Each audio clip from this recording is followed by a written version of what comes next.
এই ছেলে, তুমি আমার রুমে কি করছো? এক্ষুনি আমার রুম থেকে বেরিয়ে যাও বলছি।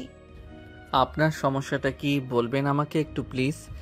নিজের স্বামীর সঙ্গে কিভাবে কথা বলতে হয় জানেন না? সভ্যতা, ভদ্রতা কি লোপ পেয়েছে আপনার মাঝে? স্বামী মাই ফুট। আমি তোমাকে কখনো নিজের স্বামী হিসেবে মেনে নেব না। সো জেগে জেগে এসব অবান্তর স্বপ্ন দেখা বন্ধ করো। আজব, জেগে জেগে স্বপ্ন দেখতে যাব কিসের জন্য? যেটা বাস্তব আমি সেটাই বলেছি। আপনি কি ভুলে যাচ্ছেন কিছুক্ষণ আগে আপনি নিজে সুস্থ মস্তিষ্কে নিজের ইচ্ছেতে শরীয়ত মোতাবেক আমাকে বিয়ে করেছেন? শোনো, একদম বেশি কথা বলবা না।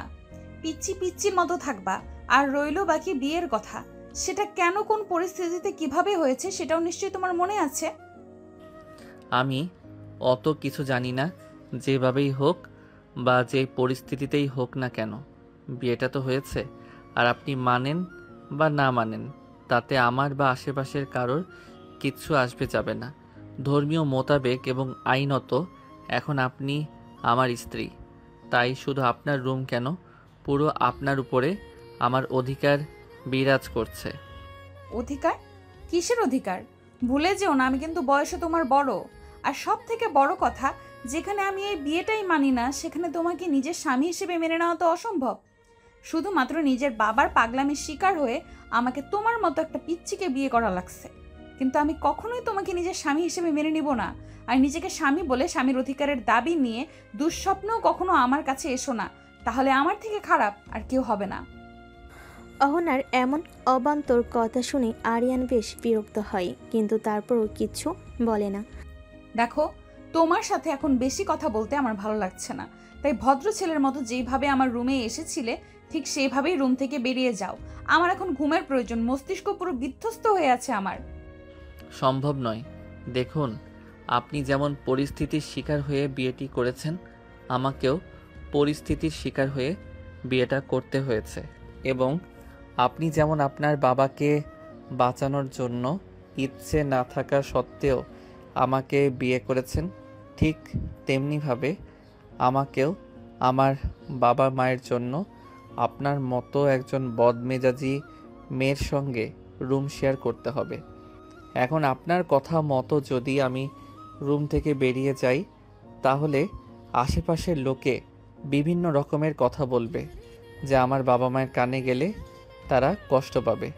এটা ভেবে যে আমি তাদের কথা রাখতে গিয়ে হয়তো তোমার মতো একটা মেয়েকে বিয়ে করে নিজের জীবনটা নষ্ট করে দিলাম।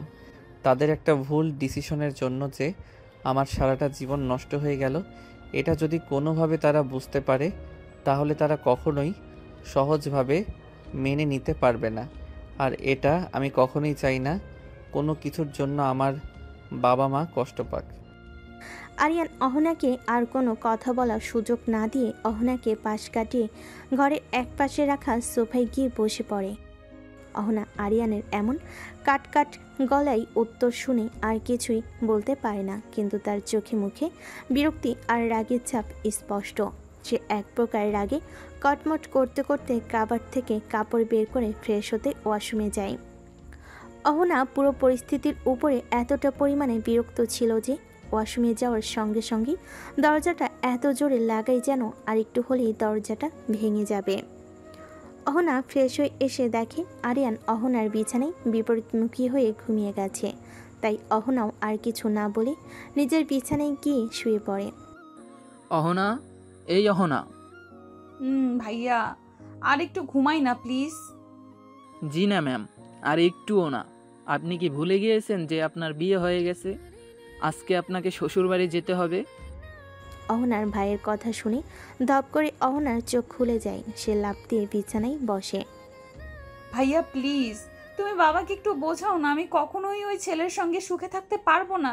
তোমরা কেন বুঝতে চাইছো না বলো তো? আমি তো অন্য কাউকে ভালোবাসি। তোমরা কিভাবে পারলে ওই পিচ্চি ছেলেটার সঙ্গে আমাকে বিয়ে দিয়ে দিতে? অহনা, ভুলে যেও না, আরিয়ান কিন্তু এখন তোমার স্বামী। তাই তুমি ওর সম্পর্কে এভাবে বলতে পারো না।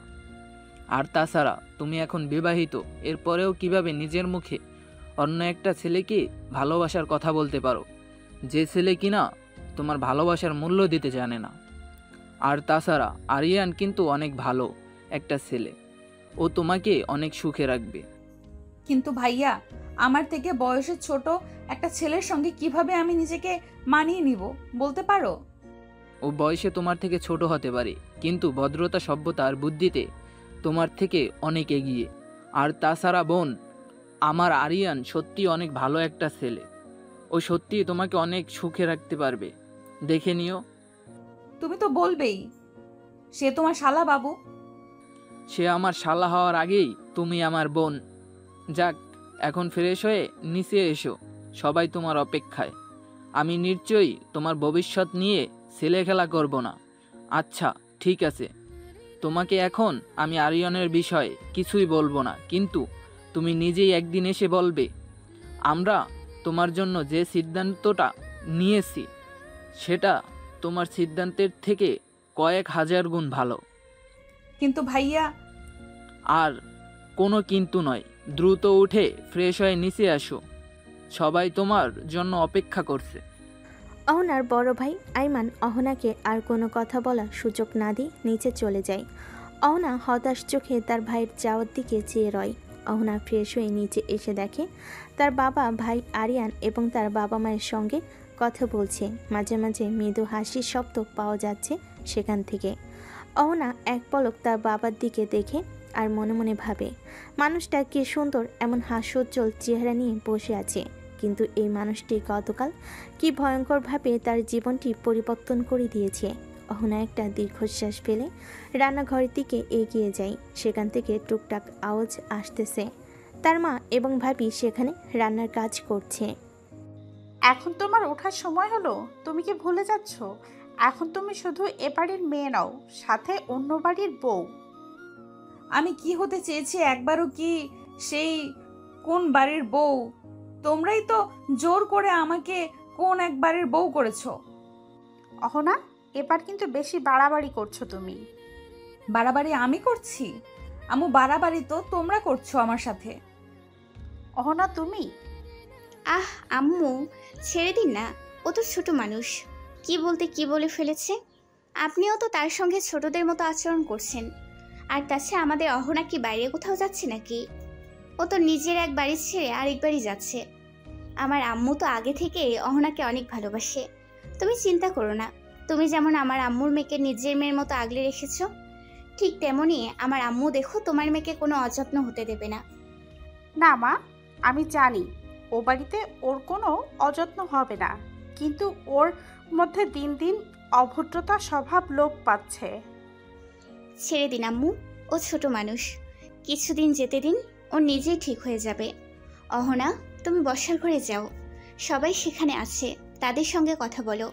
আমরা এক্ষুনি খাবার দিচ্ছি, তারপর আবার আমাদের বেরোতে হবে। বেরোতে হবে মানে? ও মা, এক রাতেই ভুলে গেলে? গতকাল যে তোমার আমার ভাইটির সঙ্গে বিয়ে হলো, তো আমাদের বাড়ি যেতে হবে না?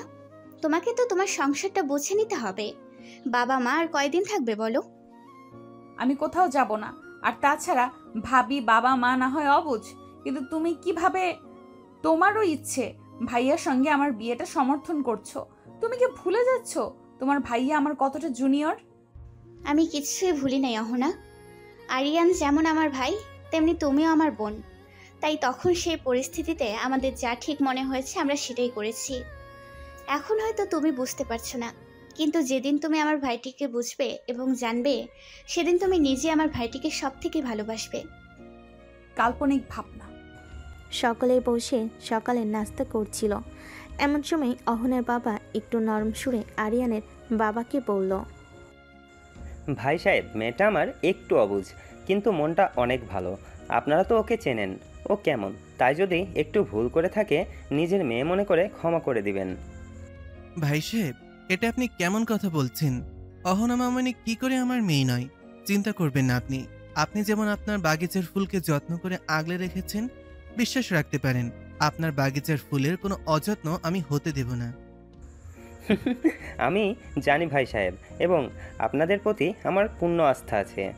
আর তাছাড়া আরিয়ান বাবা তো লাখে একটা।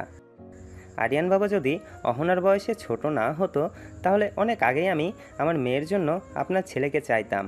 কিন্তু যেহেতু অহনা মা আরিয়ান বাবার বয়সে বড়, সেহেতু যদি আমি এমন প্রস্তাব করতাম, যদি আপনার কিছু মনে করতেন, সেজন্য আর সাহস হয়ে ওঠেনি বলার।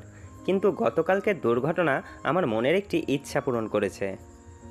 তা যে বলেছেন ভাই সাহেব, শুধু আপনি কেন, আমিও অহনা মামনিকে নিজের মেয়ে করার জন্য আগ্রহী ছিলাম। কিন্তু যেহেতু আপনার ছেলেটা আমার মেয়ের ছোট, তাই আমিও বেশ কয়েকবার বলতে যেও কথাটা বলতে পারিনি। কি বলছেন ভাই সাহেব? তাহলে তো সৃষ্টিকর্তা আমাদের দুজনেরই মনের ইচ্ছাটা পূরণ করেছে।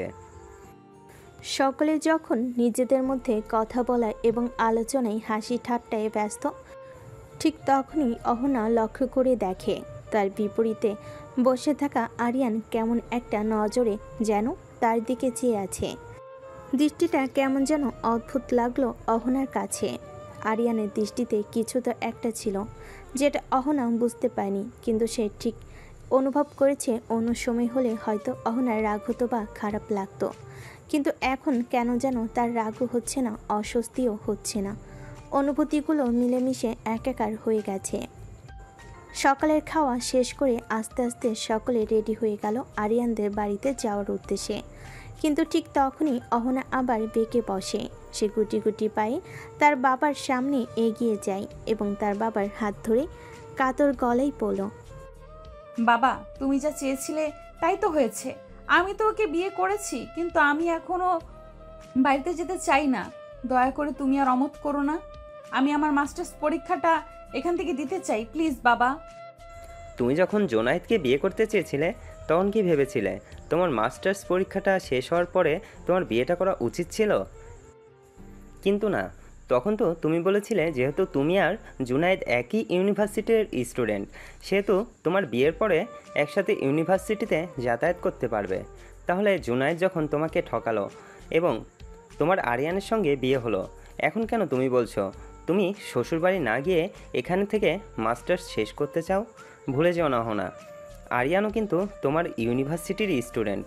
তাহলে তুমি সেখানে থেকে আরিয়ানের সাথে কেন ইউনিভার্সিটিতে যাতায়াত করতে পারবে না? কিন্তু বাবা, আমি আর জুনায়েদ সহপাঠী ছিলাম, সেহেতু আমাদের সম্পর্কটা লোকসমাজে ঠিক ছিল। কিন্তু তুমি জানো আরিয়ান 1 নয় 2 নয়, পুরো 3 বছরের জুনিয়র আমার। আমি কিভাবে আরিয়ানকে আমার বন্ধু বান্ধবের সঙ্গে নিজের স্বামী বলে পরিচয় দিব? তুমি কি একবারও ভেবে দেখেছো তখন সকলে আমাদের কি নজরে দেখবে? দেখো মামুনি, স্বামী স্ত্রীর সম্পর্কটা হচ্ছে পবিত্র, এটা আল্লাহর তরফ থেকে তৈরি, সেহেতু তুমি আল্লাহর সৃষ্টিকে কিভাবে চক্ষুকটু বলতে পারো? তোমার আর আরিয়ানের সম্পর্কটা যদি অবৈধ হতো, তাহলে নিশ্চয়ই সৃষ্টিকর্তা তোমাদেরকে একসাথেই বেঁধে দিত না। তোমার বাবা একদমই ঠিক বলেছে মামনি। আল্লাহর নির্দেশনাকে কখনো ছোট করে দেখবে না। তিনি নিশ্চয়ই উত্তম পরিকল্পনাকারী। তার পরিকল্পনা উত্তমের জন্যই তোমাকে আর আরিয়ানকে তিনি এক সুতোয় বেঁধে দিয়েছেন।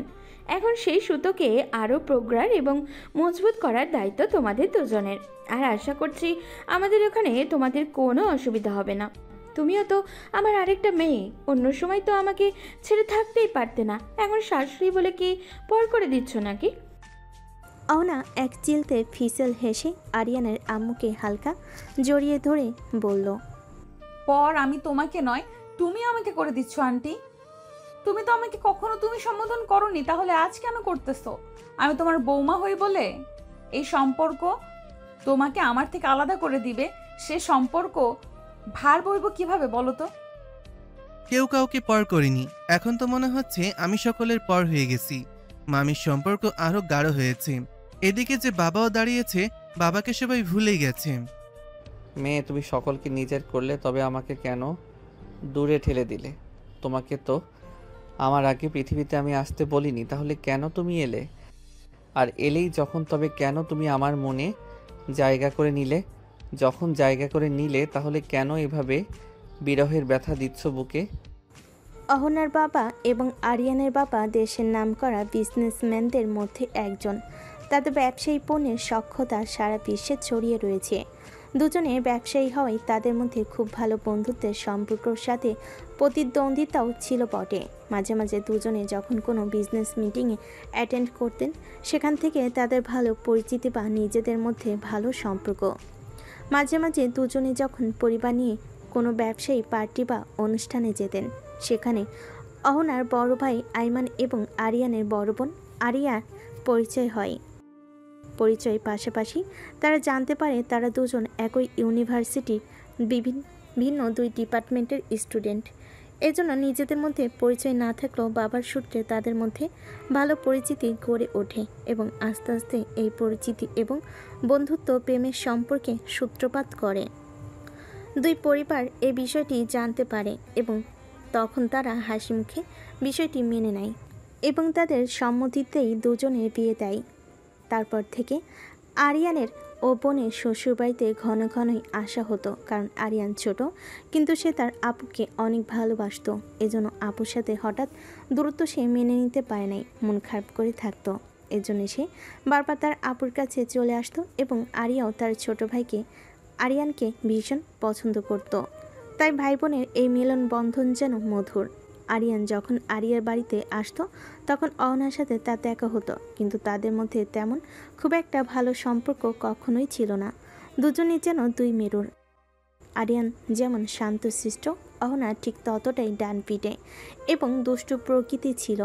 সে সবসময় আরিয়ানকে বিরক্ত করত, পিচ্ছি পিচ্ছি বলে রাগানোর চেষ্টা করত, কিন্তু সে বারবার আরিয়ান কখনোই তার উস্কানিতে গা ভাসায়নি। সে সবসময় শান্ত এবং নীরব চোখে তা উপেক্ষা করত। অহনা চাইতো আরিয়ানকে বিরক্ত করতে, কিন্তু আরিয়ান বিরক্ত না হয়ে শান্ত থাকত। এজন্য একসময় অহনা আরিয়ানকে বিরক্ত করা বন্ধ করে দেয়। যখন আরিয়ানকে বিরক্ত করা বন্ধ করে দেয় তখন আরিয়ানের বেশ খারাপ লাগতো। কেন যেন না তার অহনার শূন্যতা কাজ করত। অহনার বিরক্ত করাটা তার মধ্যে ভালো লাগাতো, কিন্তু সে কখনো প্রকাশ করতো না। যখন আরিয়ান আস্তে আস্তে বড় হলো তখন সে আরিয়ার বাড়িতে যাওয়া কমে আসলো দিন দিন। দিন দিন আরিয়ান যেন কেমন বদলে যাচ্ছিল। সে এখন আর আগের মতো কারোর সঙ্গে ঠিকঠাক কথা বলে না, বাইরে যায় না, সবসময় চুপচাপ থাকে, যেন নিজের মধ্যে বন্দি হয়ে গেছে। বারবার শুধু অহনাকে দেখতে ইচ্ছে করে, তার ছোট ছোট দুষ্টামিগুলো দেখতে মন চাই, কিন্তু এখন সে সেসব থেকে বঞ্চিত। একসময় আরিয়ান বুঝতে পারে অহনাকে ছাড়া সে বাঁচতে পারবে না। ওর হাসি, ওর রাগ, ওর উপস্থিতি সব কিছু তার ভালো থাকার জন্য দরকার, কিন্তু অহনা কি কখনো একবারও তাকিয়ে দেখেছে তার দিকে? আরিয়ানের জানা নেই। অহনা মাঝে মাঝে আরিয়ানদের বাড়িতে যেত। ওর সঙ্গে আরিয়ানের বাবা মায়ের সম্পর্কটা ছিল ভীষণ ভালো। ওদের সঙ্গে গল্প করতো, হাসতো, রান্নাঘরে বসে চা খেত। দেখলে মনে হতো এ মেয়ে যেন বাইরে কেউ নয়, এই বাড়িরই একজন। আরিয়ান দূর থেকে সব কিছু দেখত, হাসতো, চুপি চুপি ভাবতো ও যদি জানতো আমি ওকে নিজের মনে কত গভীরে রেখেছি। অহনা ওর বাবা মায়ের সঙ্গে মিলেমিশে থাকা দেখে আরিয়ান প্রশান্তি পেত, কারণ তার কাছে ওটাই ছিল শান্তির চিহ্ন। অহনা যেন সত্যি তার জীবনের অংশ হয়ে উঠেছে। আরিয়ান, কি এত আকাশ কুসুম ভাবছিস তুই? তোকে কতক্ষণ ধরে রাখছি, কানেই যাচ্ছে না? গাড়িতে বসে চিন্তার জগতে হারিয়েছিল আরিয়ান। আরিয়ার ডাকে চমকে উঠে বুঝলো কল্পনায় ডুবেছিল এতক্ষণ। চারপাশে কি হচ্ছে তার কোনো খেয়ালই ছিল না। না কিছু না আপু, এমনি একটু ক্লান্ত লাগছিল। সত্যি করে বল তো ভাই, কেউ কি কিছু বলেছে তোকে? না তো, হঠাৎ এমন করে জিজ্ঞেস করছিস কেন? জানি না, তবে শোন, অহনা যতই রাগী হোক না কেন তার মনটা ভীষণ নরম। যদি একবার কাউকে মনে জায়গা দেয় তাহলে সে জায়গা সারা জীবনের জন্য বন্দী হয়ে যায়।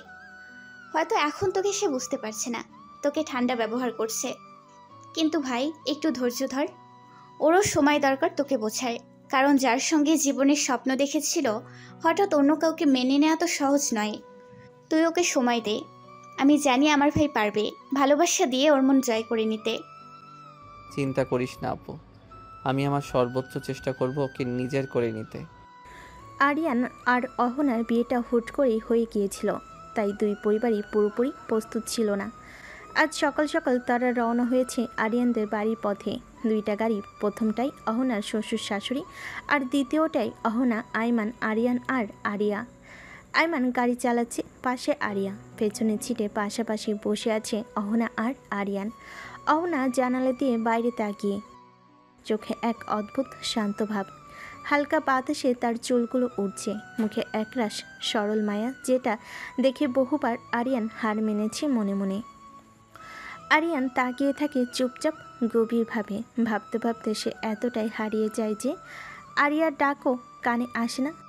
হঠাৎ আরিয়া তাকে তার ধ্যান ভাঙিয়ে এবং সে আশেপাশে তাকিয়ে দেখে অহনা এতক্ষণ তার আর আরিয়ানের কথা শুনে আরিয়ানের দিকে শান্ত দৃষ্টিতে তাকায়। হঠাৎ অহনার এমন শামিত সরল দৃষ্টিতে আরিয়ান কিছুটা অবাক হয়। এরপরে পুরো রাস্তা আরিয়া এবং আইমান নিজেদের মধ্যে টুকটাক কথা বলেছে, কিন্তু আরিয়ান এবং অহনা একটি কথাও কেউ বলেনি। সকলে আরিয়ানদের পাশে আসার পর ভালোভাবে বাড়িতে গুছিয়ে আরিয়া এবং আইমান ফিরে আসে। সব কাজকাম সেরে রাতে খাবার খেয়ে যখন সবাই সবার রুমে ঘুমাতে যায় তখন বাদে আরেক বিপত্তি। এই পিচ্ছি, তুমি যে বিছানায় ঘুমাতে যাচ্ছ তাহলে আমি ঘুমাবো কোথায়? আরে কি আজব, আপনি কোথায় ঘুমাবেন আমি কি জানি। দেখো, আমি কখনো তোমার সঙ্গে বেড শেয়ার করতে পারবো না। দেখুন, আমি বিছানা ছাড়া ঘুমাতে পারি না, এজন্য গত রাতে ঠিক মতো ঘুমাতে পারিনি, যার জন্য এখন পর্যন্ত মাথা ব্যথা করছে। গতকালকে ওটা আপনার বাড়ি ছিল জন্য কোনো সিন ক্রিয়েট করিনি, কিন্তু এটা আমার বাড়ি, আমার ঘর, তাই আমি নিশ্চয়ই আপনার জন্য আমি আমার ঘরের নিচে ঘুমাতে পারবো না বা সোফায় ঘুমাতে পারবো। তার মানে তুমি আমাকে বিছানায় ঘুমাতে দিবে না? যদি আপনার অসুবিধা হয় তাহলে আপনি সোফায় ঘুমাতে পারেন। আমি আবার কখন বললাম আপনাকে বিছানায় ঘুমাতে দেব না? আমি বলেছি আমি নিজে ঘুমাতে পারবো না, আর তাছাড়া আমার বেড অনেক বড়, আপনি চাইলে অন্য পাশে ঘুমাতে পারেন। কি করছো কি? তোমার মাথা ঠিক আছে? আমি তোমার সঙ্গে কখনোই বেড শেয়ার করতে পারবো না। তাহলে আপনি আপনার রাস্তা দেখতে পারেন ম্যাডাম। আরিয়ান কথা শেষ করে কমফোর্টার গায়ে জড়িয়ে আইস করে তার বিছানায় ঘুমিয়ে পড়ে। এদিকে অহনার আরিয়ানের এমন ডোন্ট কেয়ার ভাব দেখে বেশ বিরক্ত হয়। এরপর অহনা আর কোনো উপায় না পেয়ে আরিয়ানের পাশে ফাঁকা জায়গায় শুয়ে পড়ে। এটা লক্ষ্য করে আরিয়ান মুচকি হাসে আর মনে মনে বলে, চিন্তা করো না মেয়ে, ঠিক এইভাবেই আস্তে আস্তে তোমাকে নিজের আয়ত্তে নিয়ে আসবো। আর সেই দিন বেশি দূরে নেই, অনেক কষ্ট দিয়েছো আমাকে, নিজের থেকে দূরে রেখে অনেক জ্বালিয়েছো, আর নয় এই দূরত্ব আমি খুঁচিয়ে ছাড়বো, কথা দিলাম। এদিকে অহনা এক আকাশ সমান অস্বস্তি নিয়ে আরিয়ানের পাশে গুটিসুটি মেরে ঘুমিয়ে যায়। সকালবেলা যখন আরিয়ানের ঘুম ভাঙে তখন সে পাশে লক্ষ্য করে দেখে অহনা তার পাশে নেই। এরপর সে খুব ভালো করে আশপাশটা লক্ষ্য করে।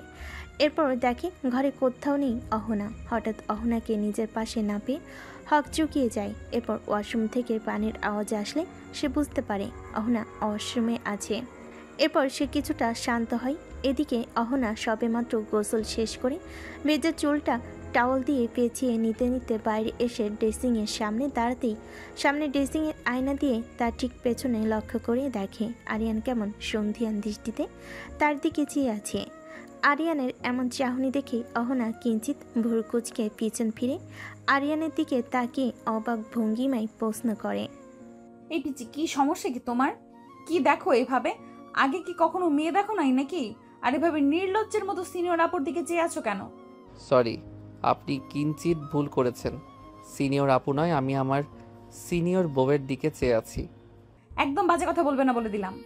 সে না হয় বললাম না, কিন্তু আপনি আমাকে একটা কথা বলুন তো। রাতে তো বললেন খুব যে আপনি আমার সঙ্গে বেড শেয়ার করবেন না, কিন্তু আমার যতটুকু মনে পড়ে রাতে তো আমি শুধুমাত্র আপনার সাথে বেড শেয়ার করে ঘুমিয়েছি। সকালে উঠে আপনার গোসল করার মতো কিছু তো আমি করিনি। তাহলে আপনি সকাল সকালে শীতের দিনে গোসল কেন করলেন? এতে যে বাহিরের মানুষ ভাববে আমার নামে কিছু দুষ্টু কথা, যে আমি রাত বেরাতে আমার সিনিয়র বউয়ের সাথে। হায় হায়, বাকিটা বলতে আমার শরম করে। একটা চট দিয়ে দাঁত সবগুলো ফেলে দেবো, ফাজল ছেলে কোথাকার। ভুলে যেও না, আমি কিন্তু তোমার বড় আপু লাগি। তো আমার সঙ্গে এমন বেহায়াপনা কথাবার্তা বললে একটা দাঁতও আর আস্ত থাকবে না। হাই, শুধু বলতে না আরও অনেক কিছুই করতে পারি। কখনো তো তোমাকে একটা কথাও বলতে শুনি নাই, যেন ভাজা মাছটা উল্টে খেতে জানে না, সব সময় চুপচাপ থাকতে। কিন্তু তোমার যে পেটে পেটে এত শয়তানি, তা তো এখন হাড়ে হাড়ে টের পাচ্ছি। আগে ছিলেন সিনিয়র আপু, তাই ভদ্রতা দেখিয়েছি, কিন্তু এখন তো আপনি সিনিয়র বউ, এখন ভদ্রতা দেখালে জীবনে বাপ ডাক শুনতে পারবো না। সরি, এটা করতে পারবো না আমি। গুণীজনেরা বলেছেন জীবনে উন্নতি করতে হলে তাড়াতাড়ি বাপ ডাক শুনতে হইবে, বুঝিতে পারিয়াছেন? ছি করার কি ছিরি? অহনা আরিয়ানের এমন উদ্ভট কথা শুনে চোখ মুখ খিচে বন্ধ করে বিরক্ত প্রকাশ করে। কিন্তু আরিয়ান অহনার এই কুচকানো চেহারা দেখে থমকে যায় কিছু সময়ের জন্য। তার কল্পনার নারী, তার মনের রানী, তার সামনে এমন স্নিগ্ধ রূপে এই বিষয়টা যেন আরিয়ানকে এক বিশাল ঘোরে নিয়ে যাওয়ার জন্য যথেষ্ট। অহনার ভেজা চুল থেকে ঝরতে থাকা মুক্ত দানার মতো পানির ফোঁটা কপাল বেয়ে বুক বারবার নেমে আসছিল। সেখান থেকে নেমে তার গলা পেয়ে যত নিচে নামছিল, আরিয়ান আরও বেশি ঘরের মধ্যে চলে যাচ্ছিল। সে তার নিয়ন্ত্রণ হারিয়ে বিছানা থেকে উঠে দাঁড়ায় এবং আস্তে আস্তে অহনার দিকে এগিয়ে যেতে থাকে। কিন্তু অহনা এতটাই অন্যমনস্ক ছিল যে আরিয়ান যে তার দিকে ধেয়ে আসছে সে লক্ষ্য করেনি। যখন সে লক্ষ্য করলো তখন আরিয়ান অহনার কাছে চলে গিয়েছিল। অহনা যখনই আরিয়ানকে কিছু বলতে যাবে তার আগে আরিয়ান ঘটিয়ে ফেলে একটি অঘটন। হুট করেই অহনার কোমর জড়িয়ে তাকে নিজের কাছে নিয়ে আসে এবং তার বাম হাত অহনার ডান গালে স্পর্শ করে। সাথে সাথেই অহনা শিউরে ওঠে। সে কখনোই আরিয়ানের এতটা কাছে আসেনি এবং আরিয়ান এতটা কাছে চলে আসে সে কী করবে কিছু বুঝতে পারছিল না, বেশ অপ্রস্তুত হয়ে পড়ে।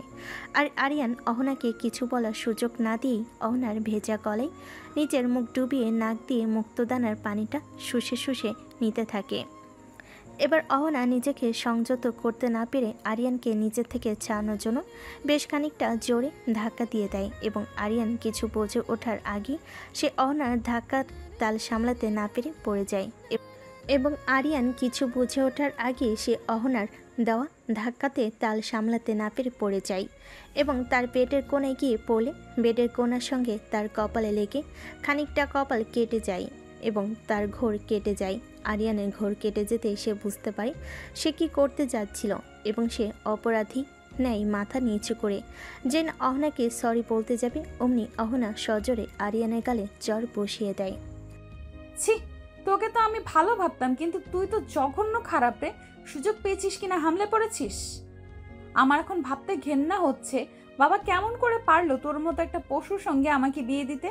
ছি, আমার গা গোলাচ্ছে তোর সঙ্গে কথা বলতে। আরিয়ান এখনও অপরাধীর মতো দাঁড়িয়ে রয়েছে। সে আবারও সরি বলতে যাবে, তখনই অহনা তাকে আরেকবার ধাক্কা দিয়ে চোখের পানি মুছতে মুছতে বাইরের দিকে এক প্রকার দৌড়ে চলে যায়। আরিয়ান ফ্রেশ হয়ে একেবারে ইউনিভার্সিটি যাওয়ার জন্য রেডি হয়ে নিচে এসে দেখে অহনা বসে আছে এবং তার মা অহনার মাথায় হাত বুলিয়ে দিচ্ছে এবং তাকে খাইয়ে দিচ্ছে পরম যত্নে। আরিয়ান বেশ কিছু মুহূর্ত উপরে সেরকম থমকে দাঁড়িয়ে তার মা এবং বইয়ের খুনসুটি দেখছিল। এরপর সে আলতো পায়ে ধীরে ধীরে এগিয়ে আসে। আম্মু, ক্ষুধা লাগছে, দ্রুত খেতে দাও। আমাকে আবার ইউনিভার্সিটি যেতে হবে। আজকে অনেক ইম্পর্টেন্ট একটা ক্লাস আছে, কোনোভাবে সেটা মিস দেওয়া যাবে না। হ্যাঁ বাবা, তুই একটু বল, আমি এক্ষুনি তোকে খাবার দিচ্ছি। আরিয়ান একটি চেয়ার টেনে বসতে বসতেই এক পলক অহনার দিকে তাকায়। অহনার দিকে দেখে সে এখনও নিচের দিকে তাকিয়ে আছে, একবারও আরিয়ানের দিকে তাকাচ্ছে না পর্যন্ত। আরিয়ান যে একটা মানুষ তার পাশে বসেছে এবং তাকে পর্যবেক্ষণ করছে, সেদিকে অহনার কোনো নজরই নেই। এই নে বাবা, তোর সকালের খাবার। আম্মু, তুমি জানো না তোমার হাতের খাবার না খেলে আমার খাওয়া শেষ হয় না। বাড়িতে নতুন একজন আসতে না আসতেই তুমি আমাকে ভুলে গেছো, আমাকে পর করে দিচ্ছ। দেখো ছেলের কাণ্ড, তোকে তো রোজই খাইয়ে দিই, কিন্তু মেয়েটা তো এখানে নতুন, আমি তো ওরও মা, তাই না? তাই তো এখন সে কি না খেয়ে থাকবে? আমি আবার কখন বললাম না খেয়ে থাকার কথা? আমি শুধু বললাম আমাকে খাইয়ে দাও, আমাকে যেতে হবে। যদি তোমার সময় না থাকে বলো, আমি না খেয়ে চলে যাচ্ছি, বাইরে কিছু খেয়ে নিব। আরিয়ান, এবার কিন্তু তুমি একটু বেশি বেশি বলছো। আচ্ছা ঠিক আছে, তোমার নিজেদের মধ্যে তর্ক বিতর্ক করে নাও। আরিয়ান বাবা তো এদিকে আয় তো, আজকে আমি আমার ছেলে মেয়ে দুজনকেই নিজের হাতে খাইয়ে দেবো একসাথে।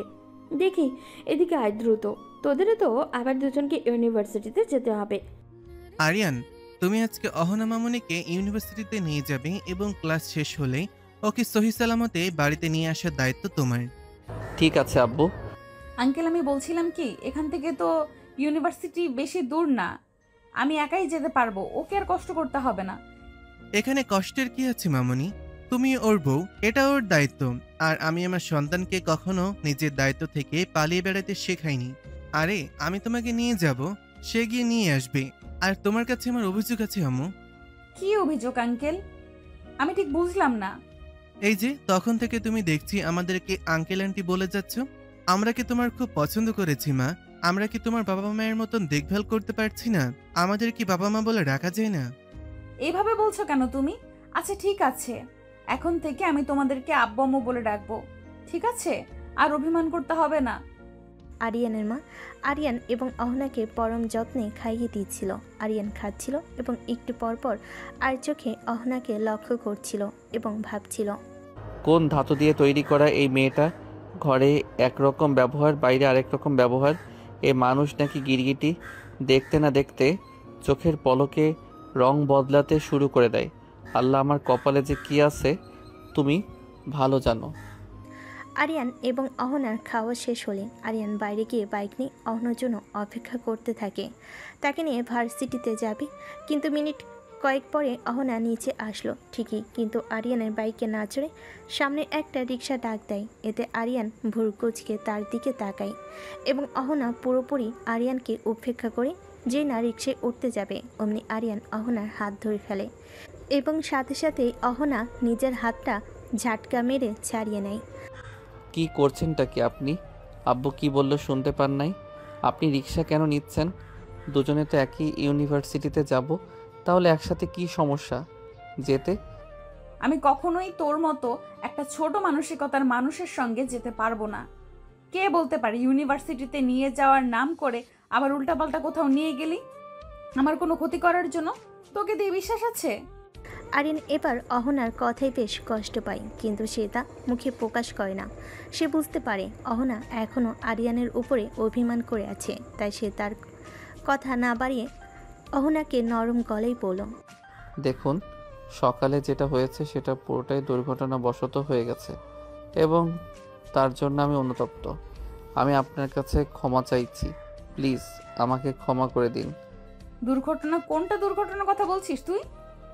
দেখুন, কখন কি কিভাবে কেন হয়েছে সেটা এখন বোঝার মতো পরিস্থিতিতে আপনি নেই এবং আমি আপনাকে বোঝানো আপনি সেটা বুঝবেন না, তাই আমি আপনাকে জোর করব না।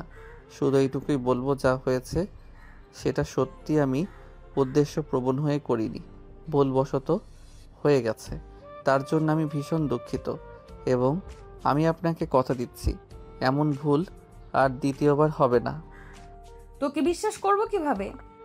কিছুই করার নেই, আপনাকে বিশ্বাস করতে হবে। এরপর অনেক বুঝিয়ে আরিয়ান অহনাকে নিয়ে ইউনিভার্সিটিতে যায়। তারা যখন ইউনিভার্সিটির গেট দিয়ে প্রবেশ করছিল তখন সবাই কেমন যেন অদ্ভুত দৃষ্টিতে তাদের দিকে তাকিয়েছিল। বিষয়টা অহনা লক্ষ্য করে, বেশ অপ্রস্তুত এবং বিব্রত হয়। আরিয়ানের এতে কোনো মাথা ব্যথা নেই, সে তো তার প্রেয়সীকে নিয়ে এসেছে এবং এতে লোকে কে কী ভাবলো তাতে তার কিছু যায় আসে না। এরপর আরিয়ান অহনাকে অহনার ডিপার্টমেন্টের কাছে নামিয়ে দিয়ে অহনাকে ছুটির পরে তার জন্য অপেক্ষা করতে বলে সে তার ডিপার্টমেন্টের দিকে চলে যায়। এদিকে আরিয়ানকে নিয়ে ইউনিভার্সিটিতে প্রবেশ করতে দেখে আরিয়ানের বন্ধুমহল বেশ অবাক এবং সন্দিহান নজরে তার দিকে তাকিয়েছিল। আরিয়ান যখন দেয়ার ইজে গাড়ি পার্ক করে তার বন্ধু মহলের দিকে এগিয়ে আসছিল, তখন তারা খুব উৎসাহ নিয়ে বলে উঠল, কি মামা, কি চলছে এসব? হ্যাঁ, রহস্যের গন্ধ পাচ্ছি যে। আরে না মামা, কি যে বলিস না। তোরা চলবো কেন রে? দৌড়াচ্ছে তো যে। আরিয়ান কথাগুলো মজার ছলে বলল। আরিয়ানের প্রিয় বন্ধু ইমন এখনও প্রচুর সন্দেহ নিয়ে আরিয়ানের দিকে তাকিয়ে আছে। এরপর তারা নিজেদের ক্লাসের দিকে অগ্রসর হয়, কারণ দূর থেকে তারা তাদের লেকচারালকে আসতে দেখছিল তাদের ক্লাসের দিকে। এদিকে অহনাকে যখন আরিয়ান নামিয়ে দিয়ে যায় তখন তার বন্ধু বান্ধবীরা দেখে এগিয়ে আসে এবং তাকে প্রশ্ন করে, কিরে অহনা, এতদিন কোথায় গিয়েছিলে? আরে হিরোটা কে যে এমন ড্রেসিং একটা পার্সোনালিটি নিয়ে তোকে নিয়ে এলো? সামথিং তাই না? কি চলছে কি তাই বল। আর জুনায়েদ ভাইয়া কই, সে কি দেখেছে তুই অন্য এক ছেলের সঙ্গে এত ক্লোজলি বসে ইউনিভার্সিটি আসছিস? অহনা প্রথম থেকে স্বাভাবিক থাকলেও পরবর্তীতে যখন সকলে তার সামনে হুট করে জুনায়েদের প্রশ্ন করে তখন তার মুখের রং পরিবর্তন হয় এবং সেই মুখে বেশ বিরক্ত এবং রাগ নিয়ে বলে, তোদের কি এইসব আজাইরা কথাবার্তা ছাড়া আর কোনো কথা থাকে না? কাজকাম নাই নাকি? আর তাছাড়া আমি কাউকে নিজের গতি সম্পর্কে কোনো প্রকার জবাবদিহি করতে প্রস্তুত না। এখন সকলে চল ক্লাসের দিকে, স্যার আসছে। আর অপরদিকে অহনার কথায় সকলে বেশ অবাক হয় যে আগে নাকি রাত দিন জুনায়েদ করতে করতে নিজের সকলের কানে পোকা নাড়িয়ে দিত, সেই অহনা আজকে জুনায়েদের কথা শুনে বিরক্ত হচ্ছে। রাতারাতিতেই এমন পরিবর্তন কি করে হয় একটা মানুষের? সকলে এটাতে খুবই চিন্তিত হয়ে যায়। সকলকে এমন ভাবার মতো চিন্তা করতে দেখে সকলের মনোভাব এবং চিন্তা পরিবর্তনের জন্য সকলকে এক প্রকার জোর করে টেনে ক্লাসের দিকে নিয়ে যায়। খুব ভালোভাবে অহনা এবং আরিয়ান তাদের ক্লাসগুলো শেষ করে বের হয়ে মাঠের দিকে আসে, বাড়ি ফেরার আগে শেষবারের মতো বন্ধুরা আলোচনার জন্য। আরিয়ান যখন তার বন্ধুদের সঙ্গে আলোচনা শেষে চলে আসছিল তখন আরিয়ানের প্রিয় বন্ধু ইমন আরিয়ানকে পিছন থেকে ডেকে বলে, কিরে শালা, তুই না বলতি তুই অহনা আপুকে ভালোবাসিস, কিন্তু অহনা আপু এটা জানে না এবং তুই তাকে জানাতে চাইতি না। এই জন্যই যে যদি তুই তাকে তোর মনের কথা বলিস, সে যদি তোকে প্রত্যাখ্যান করে, এই কষ্টটা তুই মেনে নিতে পারবি তো? কারণ অহনা আপু সিনিয়র জুনিয়র রিলেশনশিপটা ঠিক পছন্দ করে না। তাহলে আজ হঠাৎ এমন রাতারাতি কি বশীকরণ করলি যে একেবারে রিলেশনশিপ না তোকে জড়িয়ে বাইকের পেছনে বসে তোর সাথে ইউনিভার্সিটিতে আসলো? ম্যাজিক বন্ধু ম্যাজিক, তোমরা তাহা বুঝিবে না। এই ম্যাজিশিয়ান আরিয়ানের কামাল। ঢং বাদ দিয়ে বল কাহিনীকে। চলো ক্যান্টিনের দিকে যাই, সারাদিন ক্লাস করে ক্ষুধা লেগেছে। আগে কিছু খাই, তারপরে তোকে বলবো রহস্যের কথা। সে না হয় যাওয়া যাবে, আগে বল তোর রহস্যের মূল কি? বন্ধু, আমি তো বিয়ে করে ফেলছি। চুপ কর, ঢং বাদ দিয়ে বল আসল কাহিনী। ঢং না দোস্ত, সত্যি বলছি আমি বিয়ে করেছি। কি বলিস শালা, দাওয়াত না দিয়ে বিয়ে করবি? আর কাকে বিয়ে করলে? আর সব থেকে বড় কথা, তুই যদি বিয়ে করে থাকিস তাহলে অহনা আপু তোর সাথে কি করে? এটা কি তোর বউ জানে? তোর শালা, বউ না জানলে বউকে নিয়ে আসলাম কিভাবে ইউনিভার্সিটিতে? তুই কি বলতে যাচ্ছিসটা কি? সব কিছু আমার মাথার ওপর দিয়ে যাচ্ছে। এত রহস্য না রেখে কি করে, কবে বিয়ে করেছিস, কাকে বিয়ে করেছিস? গত শুক্রবারে আল্লাহর রহমতে অহনা আপুর সাথে আমার বিয়েটা সম্পন্ন হয়েছে আইনিভাবে এবং শরীয়ত মোতাবেক, এবং এখন শুধু আমার হৃদয়ের রানী নয়, আমার ঘরের রানী। তোর মাথা ঠিক আছে? কি বলছিসটা কি তুই? তুই নাকি কিছুদিন আগে বললি অহনা আপু জুনায়েদ ভাইকে ভালোবাসে, তাকে বিয়ে করার জন্য বাড়িতে বলেছেন, এবং গত শুক্রবারে না জুনায়েদ ভাই এবং অহনা আপুর বিয়ে ছিল, আর তুই সেই জন্য দেবদাস হয়ে ঘুরে বেড়ালি। তাহলে হঠাৎ করে কি এমন হলো যার জন্য সরাসরি তোর সাথে বিয়ে হয়ে গেল? তাহলে আপুর কেমন জাদু করেছিলি যে সে জুনায়েদ ভাইকে রেখে তোকে বিয়ে করলো? আরে আর বলিস না, জুনায়েদ ভাই তো ছিল এক নম্বরে একটা প্লে বয়, সেটা অহনা বুঝতে পারেনি এবং তার ফাঁদে পা দিয়েছে। সে অহনার সঙ্গে ভালোবাসার অভিনয় করেছিল এবং অবুঝ অহনা সেটা বুঝতে পারে না। অহনা আপু যখন বাড়িতে তাদের বিয়ের কথা বলে তখন জুনায়েদ তাকে সঙ্গ দিয়েছিল, কারণ সে জানতো হয়তোবা আপু শ্বশুর শাশুড়ি অহনার সাথে জুনায়েদের বিয়ে দিবে না। তখন সে কিছু ইমোশনাল ডায়লগ দিয়ে আবার অহনা আপুর কাছে নিজের সিম্প্যাথি বজায় রাখবে। কিন্তু ঘটনাটা যখন ঘটে গেল, উল্টো আপু শ্বশুর শাশুড়ি যখন নিজের মেয়ের ভালো এবং ভালোবাসার কথা ভেবে জুনায়েদকে মেনে নিয়ে তার সঙ্গে বিয়ের ব্যবস্থা করলো, তখন জুনায়েদের মাথায় বাজ পড়ে। কারণ একজন প্লে বয় ছেলে সারা জীবন যে মেয়েদের সঙ্গে প্রতারণা করে এসেছে এবং মেয়েদের মন নিয়ে খেলাই যার একমাত্র লক্ষ্য, সে কখনো একটা মেয়ের সঙ্গে তার জীবন অতিবাহিত করতে চাইবে না, এবং ঘটলো তাই। বিয়ের দিন যখন সকল আয়োজন সমাপ্ত, বিয়ে পড়ানো হবে, সব কিছু রেডি করেছিল ঘরোয়াভাবে, তখন সবাই বরের জন্য অপেক্ষা করছিল কখন বর আসবে এবং বিয়ে পড়ানো হবে। এভাবে কয়েক ঘন্টা অতিবাহিত হওয়ার পরে যখন আপুর শ্বশুর শাশুড়ি অহনাকে বলে যে কোথায় জুনায়েদ এবং তার পরিবারকে ফোন দাও।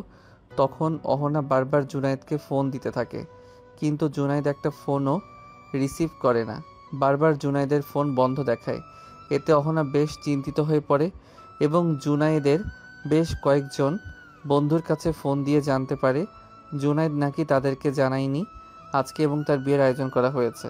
অহনা যখন কুলকিনারা না পেয়ে জুনায়েদের পরিবারকে ফোন করে, তখন তার পরিবার জানায় জুনায়েদ নাকি তাদেরকে স্পষ্ট জানিয়ে দিয়েছে সে এই বিয়ে করতে পারবে না, সে আপনাকে বিয়ে করতে চায় না, তাই সে দেশের বাইরে চলে গিয়েছে।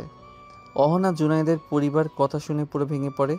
অহনার এই বিধ্বস্ত অবস্থা দেখে দুলাভাই এবং আঙ্কেল যখন অহনাকে জোর করে কি হয়েছে বলার জন্য, তখন অহনা অনেক কান্না করে, তার ভাই এবং বাবাকে জড়িয়ে ধরে এবং পুরো ঘটনা খুলে বলে। পুরো ঘটনা শোনার পরে আঙ্কেল পুরো ভেঙে পড়ে এবং অসুস্থ হয়ে যায় এক প্রকার।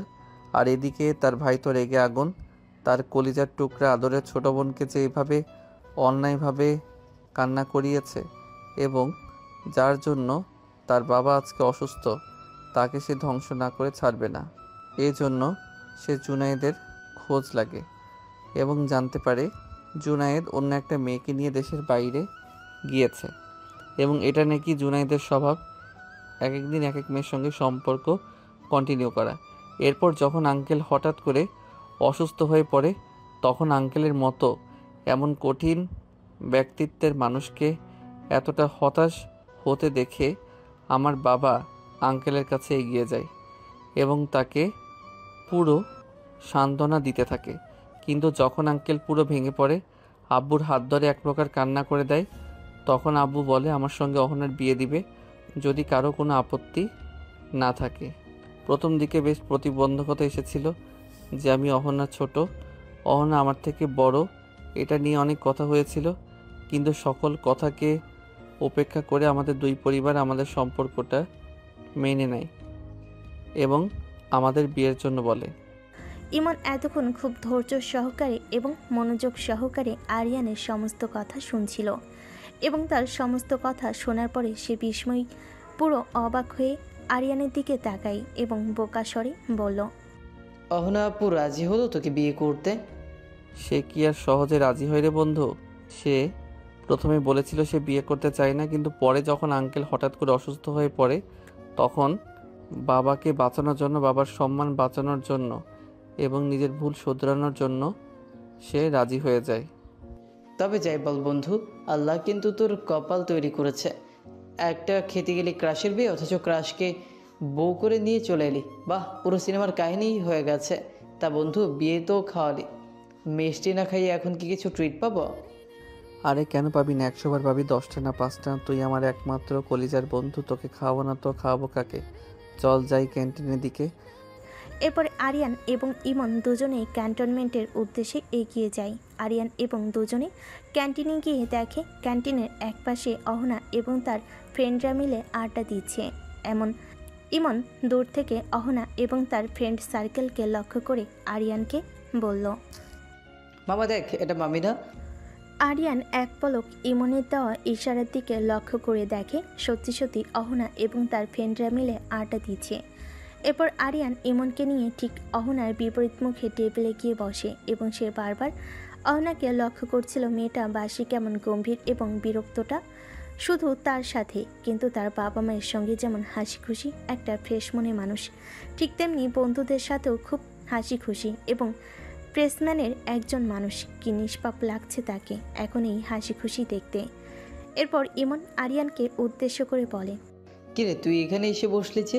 তোর বউখানে তুই এখানে বউর কাছে যাবি না?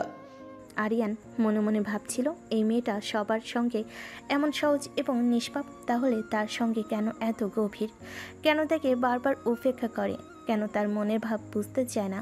যেন তাকে বুঝতে চায় না কেন তার ভালোবাসাকে? আরিয়ান মনে মনে এসবই ভাবছিল, কিন্তু হঠাৎ এমন প্রশ্নে বেশ বিরক্ত হয়ে পড়ল। বিয়ে করলে কি সবসময় বউয়ের আঁচল ধরে থাকতে হবে নাকি? আরিয়ানের কথাই ইমন বেশ বিরক্ত ভাব নিয়ে আরিয়ানকে বলল, দেখি আরিয়ান বাবা, এটা কে বলছে যে ছেলে বিয়ের আগে কত কিছু করতো একবার দেখার জন্য, আর সেরকম অধিকার পেয়েছে তাকে দেখার, তার সাথে কথা বলার? এই আরিয়ান কিনা এখন বলছে বউর আঁচল ধরে ঘুরবে না? আমি জেগে থেকে স্বপ্ন দেখছি না তো? এসব বলে ইমন ঢং করে নিজের হাতে চিমটি কাটার ভান করে বলল, আমি স্বপ্ন দেখছি না, এটা সত্যি। আমি আর কি হয়েছে বাবা তোমার? বিয়ের পরে এখন কি আর বলতে ভালো লাগে না নাকি? প্রথম রাতেই বউ এমন ডোজ দিয়েছে যে মানসম্মানের ভয়ে আর কাছে যেতেই পারছো না। ইমনের এমন উদ্ভট কথা শুনে আরিয়ান যুগান্তরাল হতে পারে এবং সেই ব্যক্তিটা আছে। ওই বিরক্তিটা এবার রাগে পরিণত হয় এবং সে ইমনকে মারার বাহানায় করে উঠলেই তার হাতে লেগে একটা গ্লাস মাটিতে পড়ে যায় এবং সজোরে শব্দ হয়, ভেঙে যায় এবং ক্যান্টিনে যত মানুষ ছিল সবাই তাদের দিকে নজর করে। সাথে অহনা এবং বন্ধু মহলও তাদের দিকে লক্ষ্য করে। সকলেই যখন অবাক হয়ে আরিয়ান এবং ইমনের দিকে তাকায় তখন ইমনও আর নিজেও অপরিচিত হয়ে সকলের থেকে নজর লুকাতে হঠাৎ আরিয়ানের নজর আটকে যায়। অহনা কেমন করে যেন আরিয়ানের দিকে তাকিয়ে আছে।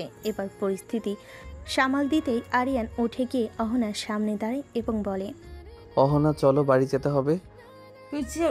তুই চলে যেতে পারিস, আমার বাড়ি যেতে দেরি হবে, আমি এখন বাড়িতে যাব না। অহনা, তুমি হয়তো ভুলে যাচ্ছ, বাবা সকালে কি বলে দিয়েছে। তিনি বলেছে প্রতিদিন তোমাকে নিয়ে যেতে এবং নিয়ে আসতে, তাই বেশি জিদ করো না, চলো আমাদেরকে বাড়ি ফিরতে হবে।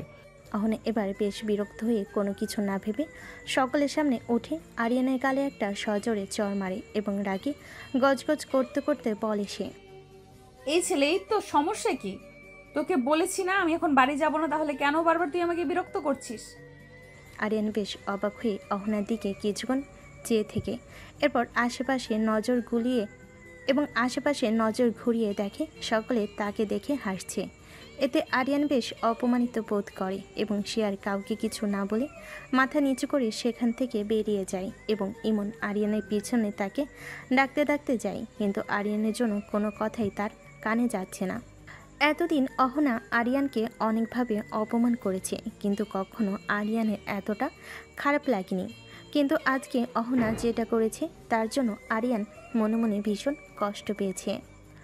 আরিয়ান মনে মনে ভাবে সে কি সত্যি অনেক বেশি বেশি করে ফেলেছে? সে কি সত্যি সত্যি অহনাকে খুব বেশি বিরক্ত করে ফেলেছে? এভাবে সে ভাবছিল এবং তার চোখ দিয়ে কয়েক ফোঁটা নোনা জল গড়িয়ে পড়ে রাগে অপমানে। কিন্তু এদিকে অহনা আরিয়ানকে রাগের কারণবশত চর মেরে দিল। পরবর্তীতে ওর জন্য মনে মনে তার ভীষণ খারাপ লাগে, কারণ আরিয়ান তো ভুল কিছু করেনি। সকলেই তো সত্যি সত্যি আরিয়ানের বাবা তাদের দুজনকে একসাথে ইউনিভার্সিটিতে যাও আসা করার জন্য বলেছিল। সে তো শুধুমাত্র তার দায়িত্ব পালন করতে চেয়েছিল, কিন্তু অহনা এটা কি করলো? অহনা যখন মনে মনে অপরাধ বোধে ভুগছিল এবং এসব ভাবছিল, ঠিক তখনই অহনার বান্ধবী লিজা সামনের দিকে এগিয়ে আসে এবং অহনার কাঁধে হাত রাখে। এতে অহনা বাস্তব জগতে ফিরে আসে কল্পনার জগৎ থেকে। অহনা, ছেলেটা কে রে? আগে তো কখনো তোর সাথে দেখিনি। হ্যাঁ, বেশ কয়েকবার আমাদের ক্যাম্পাসে দেখেছি, কিন্তু তোর সাথে কখনো দেখিনি। তুই কি ছেলেটাকে চিনিস? আর ওই ছেলে তোকে বাসায় যাওয়ার কথা বললো কেন? কিছু তো বুঝলাম না। কবে থেকে তোরা একসাথে যাতায়াত করিস? আর তোরা কি একই বাড়িতে থাকিস নাকি? ও যে বললো ওর বাবা তোদের একসঙ্গে যেতে বলেছে। না, তেমন কিছু না। ও আমার ভাবের ছোট ভাই, আর ওকে এই ক্যাম্পাস দেখাতেই নিয়ে এসেছি, কারণ ও অনার্স 2য় বর্ষের ছাত্র, কেমিস্ট্রি ডিপার্টমেন্টের। তাহলে তুই হঠাৎ তোকে চর মারতে গেলি কেন? আর তোর যে এত হ্যান্ডসাম একটা বেয়াই আছে, আগে তো বলিসনি কেন? আগে বললে কি হতো? না, তেমন কিছু না। তোর বেয়াই মানে তো আমাদেরও বেয়াই লাগে, তাই না? সো এত হ্যান্ডসাম একটা বেয়াই থাকলে কে বা পরিচিত না হয়ে থাকতে পারবে বল? আর তুই ছেলেটাকে হঠাৎ করে মারলি কেন?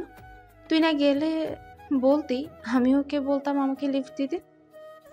অহনা এতক্ষণ চুপচাপ লিজার কথা শুনলেও লিজার বলা শেষ কথাগুলো যেন সূচের মতো তার কানে প্রবেশ করে। অহনা লিজার দিকে তাকিয়ে দেখে লিজা কেমন একটা অদ্ভুত করে যেন হাসছে, যেটা অহনার একদম পছন্দ হয়নি। আর তাছাড়া লিজার বলা প্রতিটা কথার মধ্যে যে সে কিছু ইঙ্গিত দিচ্ছে, এটাও অহনার বুঝতে আর বাকি রইল না।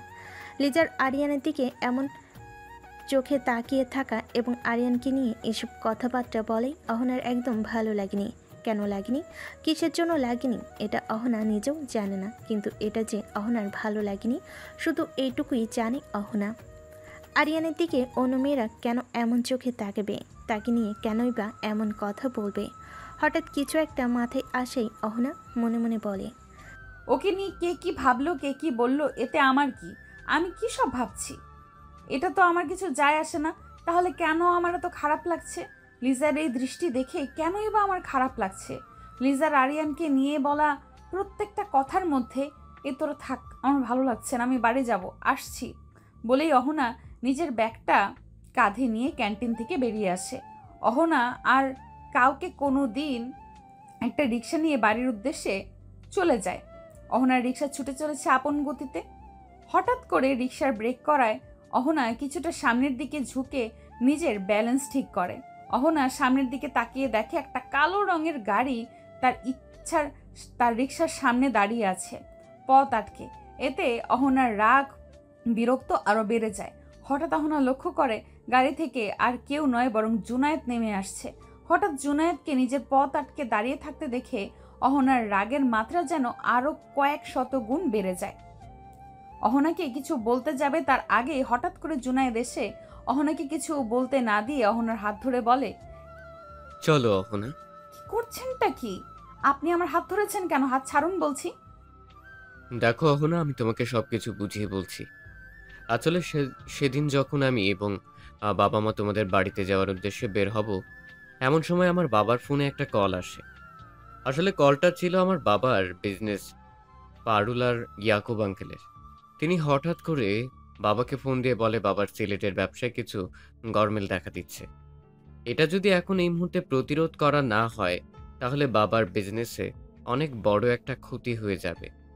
হঠাৎ এমন একটা খবরে বাবা নিজেও বেশ ভেঙে পড়ে এবং অসুস্থ হয়ে পড়ে। বাবা যখন সিলেট যেতে চায় তখন আমি এবং আম্মু বাবাকে বাধা দিই। এতে বাবা আমাকে বলেন আমি যদি তাকে সুস্থ দেখতে চাই তাহলে যেন যখন সেই মুহূর্তে সিলেটের উদ্দেশ্যে রওনা দিই এবং অফিসে কি সমস্যা হচ্ছে সেটা সমাধানের পর্যাপ্ত ব্যবস্থা গ্রহণ করি।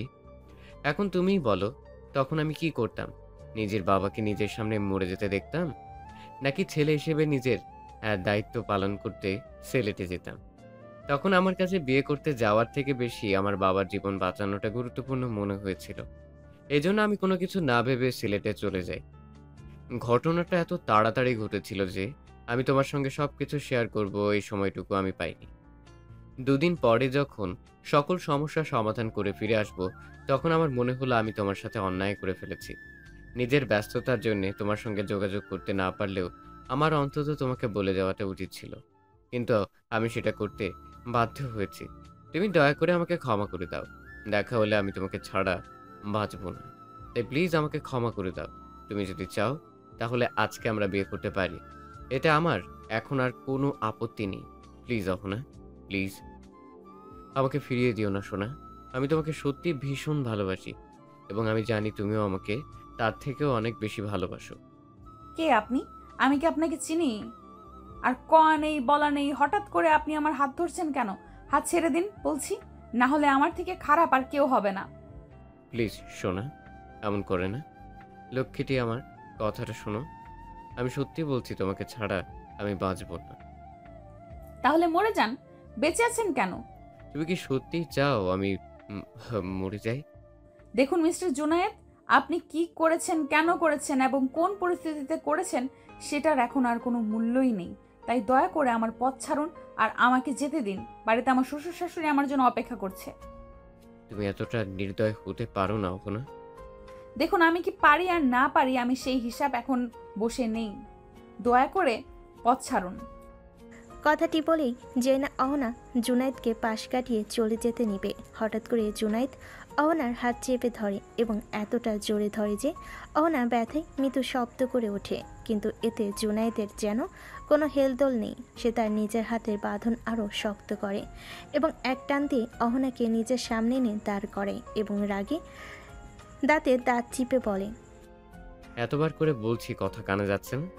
তুই নিজেকে কি মনে করিস? হ্যাঁ, তোর মতো হাজার হাজার মেয়ে এই জুলাইদের বিছানায় আসার জন্য মরিয়া হয়ে থাকে। কিন্তু তুই একমাত্র মেয়ে যে এখন পর্যন্ত জুনায়েদকে ব্যবহার করে গিয়েছিস। তোকে এখন পর্যন্ত একবারও আমি আমার বিছানায় নিতে পারিনি। ভেবেছিলাম বিয়ে না, বউ নাটকের মাধ্যমে তোকে নিজের বিছানা পর্যন্ত নিয়ে গিয়ে ব্যবহার করব। কিন্তু তোর ভাগ্যজনকভাবে সেদিনই আমার বাবার বন্ধুর মেয়ে প্রিয়া দেশে আসে এবং তার হট অ্যান্ড সেক্সি কিভাবে এর উপর আমার নজর আটকে যায় এবং তাকে একদিনের জন্য হলেও নিজের বিছানায় পাওয়ার লালসা জাগে মনে। তাই অনেক কষ্ট করে প্রিয়াকে বুঝিয়ে দেশের বাইরে নিয়ে যাই এবং ওকে নিজের বিছানা পর্যন্ত নিয়ে আসি। ঠিক এই জন্যই তুই মিস হয়ে যাস। অনেক হয়েছে, আর নয়, আর কোনো অভিনয় নাই, আর কোনো ভালো মানুষই নয়। তোকে আমার বিছানায় চাই মানে চাই, এবং সেটা আজকে আমি করে ছাড়বো। জানোয়ার, ছাড় বলছি আমার হাত। এই জন্যই আল্লাহ বলে তিনি যা করেন বান্দার মঙ্গলের জন্যই করেন। এই জন্য তিনি সেদিন আমাকে তোর মতো পশুর হাত থেকে বাঁচিয়ে নেন। আর আমি কিনা তোর মতো পশুর জন্য আমার নিষ্পাপ স্বামীকে কষ্ট দিচ্ছি? তোকে ভালোই ভালোই বলছি আমার হাত ছেড়ে দে। তা না হলে আমার ভাই বা আমার স্বামী যদি জানতে পারে, তোর হাত আর হাতের জায়গায় থাকবে না। করেছিস তো বিয়ে, বাচ্চা একটা ছেলেকে। তোর ওই বাচ্চা জামাই কি করবে আমার? আচ্ছা, আমার কথা বাদই দিলাম, তোরই বা কি করবে? তবে বিশ্বাস কর, সে কিছু না পারলেও আমি অনেক কিছু করতে পারবো। জোনায়েদের এমন নোংরা ইঙ্গিতে কথা বলেই অহনা চোখ মুখ কুঁচকে বন্ধ করে ফেলে। তার এখন নিজেকে নিজে গালি দিতে ইচ্ছে করছে। সে কিনা এতদিন একটা জানোয়ারকে ভালোবেসে এসেছে। তার এখন নিজের প্রতি নিজের ঘেন্না হচ্ছে যে না অহনা জোনায়েদকে কিছু বলতে যাবে। হঠাৎ করে সে অনুভব করে তার হাতে জোনায়েদের হাতের বাঁধন আস্তে আস্তে হালকা হচ্ছে। সাথে সাথে যে চোখ খুলে সামনে চেয়ে দেখে আরিয়ান খুব শক্ত করে জোনায়েদের হাত ধরে রেখেছে। এত জোরে ধরেছে যে জোনায়েদ ব্যথায় কুকিয়ে উঠল। হঠাৎ অহনা লক্ষ্য করে দেখল আরিয়ানের চোখ মুখ লাল হয়ে আছে, যেন জ্বলন্ত আগ্নেয় লাভা। আরিয়ান খুব শক্ত করে জোনায়েদের হাত মুচকে পিছনে ধরে, দাঁতে দাঁত চেপে বলে, কুত্তার বাচ্চা, তোর এত বড় সাহস! তুই আমার বউকে বাজে ভাষা এবং বাজে ইঙ্গিতে কথা বলিস। তোর সেই কলিজা আমি টান দিয়ে ছিঁড়ে ফেলবো, যে কলিজা এত বড় সাহস দেখিয়েছে। আরিয়ান, ছেড়ে দে বলছি, ভালো হবে না কিন্তু। আমার বাবা যদি একবার জানতে পারে তুই আমার শরীরে আঘাত করেছিস, তোর বংশ পুরো নির্বংশ করে দিবে আমার বাবা। তোর বাবা আমার বংশকে নির্বংশ করব, আগে নিজের বংশধরকে আমার হাত থেকে বাঁচিয়ে নে। তোর এত বড় সাহস, তুই আমার স্ত্রীকে খারাপ কথা বলিস। আমার স্ত্রীকে স্পর্শ করা দুঃসাহস ব্যাপার। আজকে তোর জীবনের অন্তিম দিন। এই কথা বলে আরিয়ান এলো পাথারে মারতে থাকে জুনায়েদকে। নাকে মুখে এত ঘুষি মারে এবং পেটে পিঠে একের পর এক লাথি দিতে থাকে। আরিয়ান যে এত হিংস্র হতে পারে সেটা অহনা আজ দেখতে পেল। আরিয়ানকে দেখতে আজকে ভীষণ হিংস্র মনে হচ্ছে অহনার কাছে। সে কখনোই আরিয়ানকে এতটা রেগে যেতে দেখেনি। যে ছেলে কখনো কারোর সঙ্গে উঁচু গলায় কথা বলতো না, সেই ছেলে যে এত ভয়ঙ্কর হয়ে কাউকে এত ভয়ঙ্করভাবে মারতে পারে সেটা আজকে অহনা দেখতে পেল। আর এই মারের এক পর্যায়ে অহনা লক্ষ্য করে দেখল আরিয়ান জুনায়েদকে এতটা মেরেছে যে জুনায়েদের নাক মুখ দিয়ে অজস্র রক্ত পড়ছে। আর কয়েক মুহূর্ত যদি আরিয়ান এভাবে জুনায়েদকে মারতে থাকে তাহলে জুনায়েদের মৃত্যু অনিবার্য। তাই অহনা আর দেরি না করে দ্রুত গতিতে আরিয়ানের কাছে এগিয়ে যায় এবং আরিয়ানকে থামাতে চায়। অহনা দ্রুত গিয়ে আরিয়ানের হাত ধরে ফেলে। এতে আরিয়ান আরও ভয়ঙ্কর হিংস্রভাবে অহনার দিকে তাকালে অহনা বেশ খানিকটা ঘাবড়ে যায়, কারণ সে এই ভয়ঙ্কর রূপ সে এর আগে কখনো দেখেনি। তাই আজকের আরিয়ানকে এভাবে দেখে তার নিজেরও ভীষণ ভয় করছে। কিন্তু এরপরে সে নিজের ভয়টাকে নিজের মধ্যে দাবিয়ে রেখে আরিয়ানের হাত ধরে আরিয়ানকে বারবার থামিয়ে দেয় এবং কোন স্বরে বারবার বলতে থাকে, আরিয়ান প্লিজ ছেড়ে দাও ওকে, ও মরে যাবে তো। অহনার কথাই আরিয়ান আরও রেগে যায় এবং জুনায়েদকে আধামারা করে রাস্তায় ফেলে রেখে দ্রুত গতিতে অহনার দুই বাহু খুব শক্ত করে ধরে এবং জোরালো গলায় বলে, কেন কষ্ট হচ্ছে নাকি নিজের প্রেমিককে এভাবে মায়ের খেতে দেখে? আরিয়ান, ব্যথা লাগছে আমার। আমি ধরলে ব্যথা লাগে, আমি ধরলে খারাপ লাগে, আমি ধরলে কষ্ট লাগে, তাই না? আর এই কুত্তা যখন স্পর্শ করেছিল কোথায় যেন করছিল, এখানে তাই না? না, আমি কি এখানে? তখন তো আপনার কোনো কষ্ট হয়নি, তখন তো দিব্যি সেগুলো উপভোগ করছিলেন।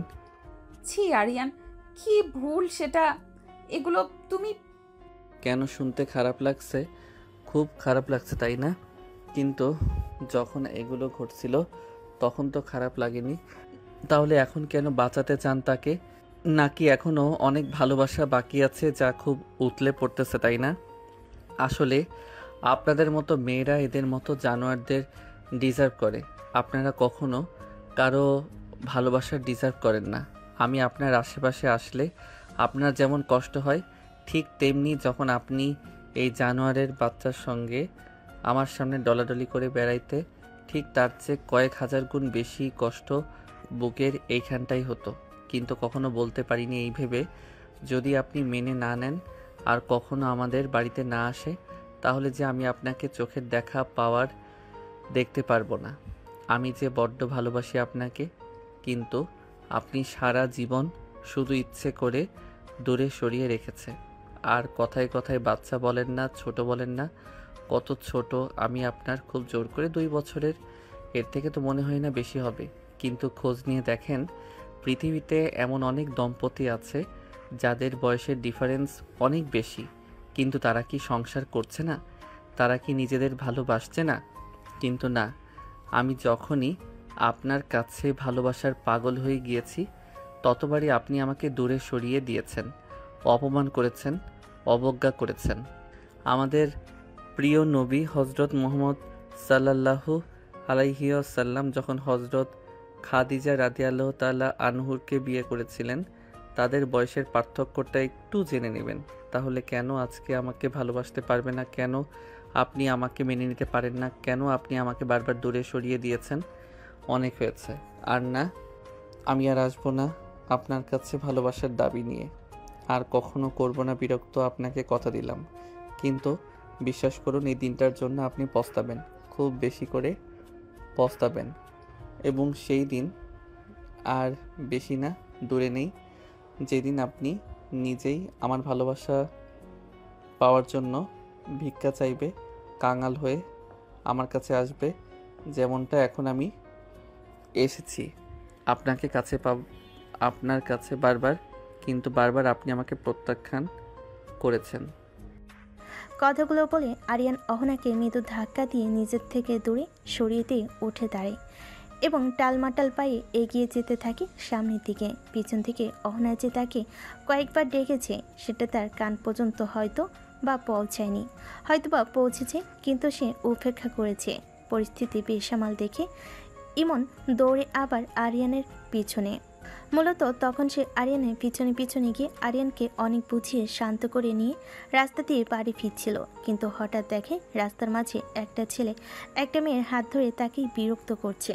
বিষয়টা তারা প্রথমে স্বাভাবিকভাবে নিল, পরবর্তীতে স্বাভাবিকভাবে সামনে এগিয়ে আসে মেয়েটিকে সাহায্য করার জন্য। কিন্তু যখন আরিয়ান সামনের দিকে এসে দেখে মেয়েটি আর কেউ না, তারই প্রেয়সী, তারই ভালোবাসার মানুষ, তখন তার রাগে নিজের কপালের রগগুলো ফুলে যায় এবং সে দেরি না করে দ্রুত অহনাকে সাহায্য করার জন্য এবং জুনায়েদকে শাস্তি দেওয়ার জন্য সামনের দিকে এগিয়ে যায়।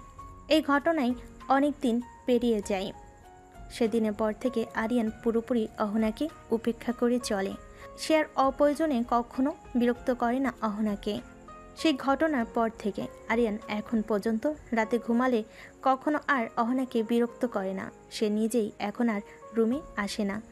কোথায় থাকে অহনা নিজেও জানে না। সে কয়েকবার খোঁজ নেওয়ার চেষ্টা করেছে, কিন্তু জানতে পারেনি এখন আরিয়ান কোথায় থাকে। সে অনেকবার চেষ্টা করেছে আরিয়ানের সঙ্গে কথা বলার, কিন্তু আরিয়ান তাকে সে সুযোগ আর দেয়নি। এজন্য অহনা নিজেও এখন বেশ মন খারাপ করে থাকে। কেন জানি না তার মনের মধ্যে একটা শূন্যতা কাজ করে। আর আরিয়ান কখন বাড়িতে আসে, কখন যায়, সেটা অহনা কখনো বুঝতে পারে না, কারণ আরিয়ান আর তার সামনেই আসে না। অহনা অনেকবার চেষ্টা করেছে জানার, কিন্তু সে জানতে পারেনি। সে তার শাশুড়িকে কয়েকবার জিজ্ঞেস করেছে, কিন্তু সেখান থেকে ফলস্বরূপ কোনো উত্তর পায়নি। তার জন্য সে আর নিজেও তার শাশুড়িকে কিছু বলেনি। এরপর যদি তার শাশুড়ি তাকে প্রশ্ন করে তাদের মধ্যে কোনো সমস্যা হচ্ছে কিনা বা কিছু হয়েছে কিনা, কেনই বা এই দূরত্ব, বা কেনই অহনা আরিয়ানের খবর জানে না, এ বিষয়ে যদি প্রশ্ন করে তাহলে ও কি উত্তর দিবে তা অহনার জানা নেই। এজন্য সে তার শাশুড়ির সঙ্গে এ বিষয় নিয়ে কথা বলে না। তবে সে নিজের মতো করে চেষ্টা করেছে, কিন্তু প্রতিবারই ব্যর্থ হয়েছে। এখন অহনার নিজেকেই বেশ খারাপ লাগে, কিন্তু কেন সে তা জানে না। সে তো এটাই চেয়েছিল যেন আরিয়ান তার সামনে না আসে, তাকে বিরক্ত না করে। কিন্তু আরিয়ান নিজে থেকে যখন তার থেকে দূরে সরে যাচ্ছে, তাহলে অহনার এত খারাপ লাগছে কেন? তার যে ভীষণ কষ্ট হচ্ছে মনের মধ্যে, ভীষণ শূন্যতা কাজ করছে। কিন্তু কেন এই হাহাকার? সে যে উত্তর পায় না। অহনা এসব ভাবছিল আর মনে মনে বলছিল, তবে কি আমি সত্যি সত্যি আরিয়ানকে ভালোবেসে ফেলেছি? না, কি সব যাতা ভাবছি আমি। আমি কি করে আরিয়ানকে ভালোবাসতে পারি? আচ্ছা, ভালোবাসতে পারি না কেন? অহনা নিজেই এবার নিজের প্রতি বেশ বিরক্ত হয় তার এই আজগুবি ভাবনার জন্য। অহনার শাশুড়ি ডাইনিং টেবিলে সকালের খাবার দিচ্ছিলেন। অহনা এখন খুশি হয়ে তার শাশুড়িকে সাহায্য করছিল। এমন সময় অহনা শীত দিকে নজর যায়। আরিয়ান সেজেগুজে কোথায় যেন একটা বের হচ্ছে। আরিয়ানকে দেখে অহনার মন খুশিতে পুলকিত হয়ে যায়। আজ অনেক দিন পর সে আরিয়ানকে দেখছে। এমন সময় আরিয়ান সিঁড়ি দিয়ে নামতে নামতে তার মাকে বলে, আম্মু, তাড়াতাড়ি খেতে দাও।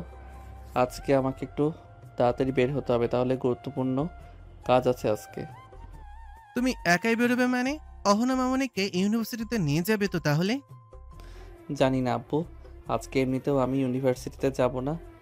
এখন আমি এয়ারপোর্টে যাব ঈশাকে রিসিভ করতে।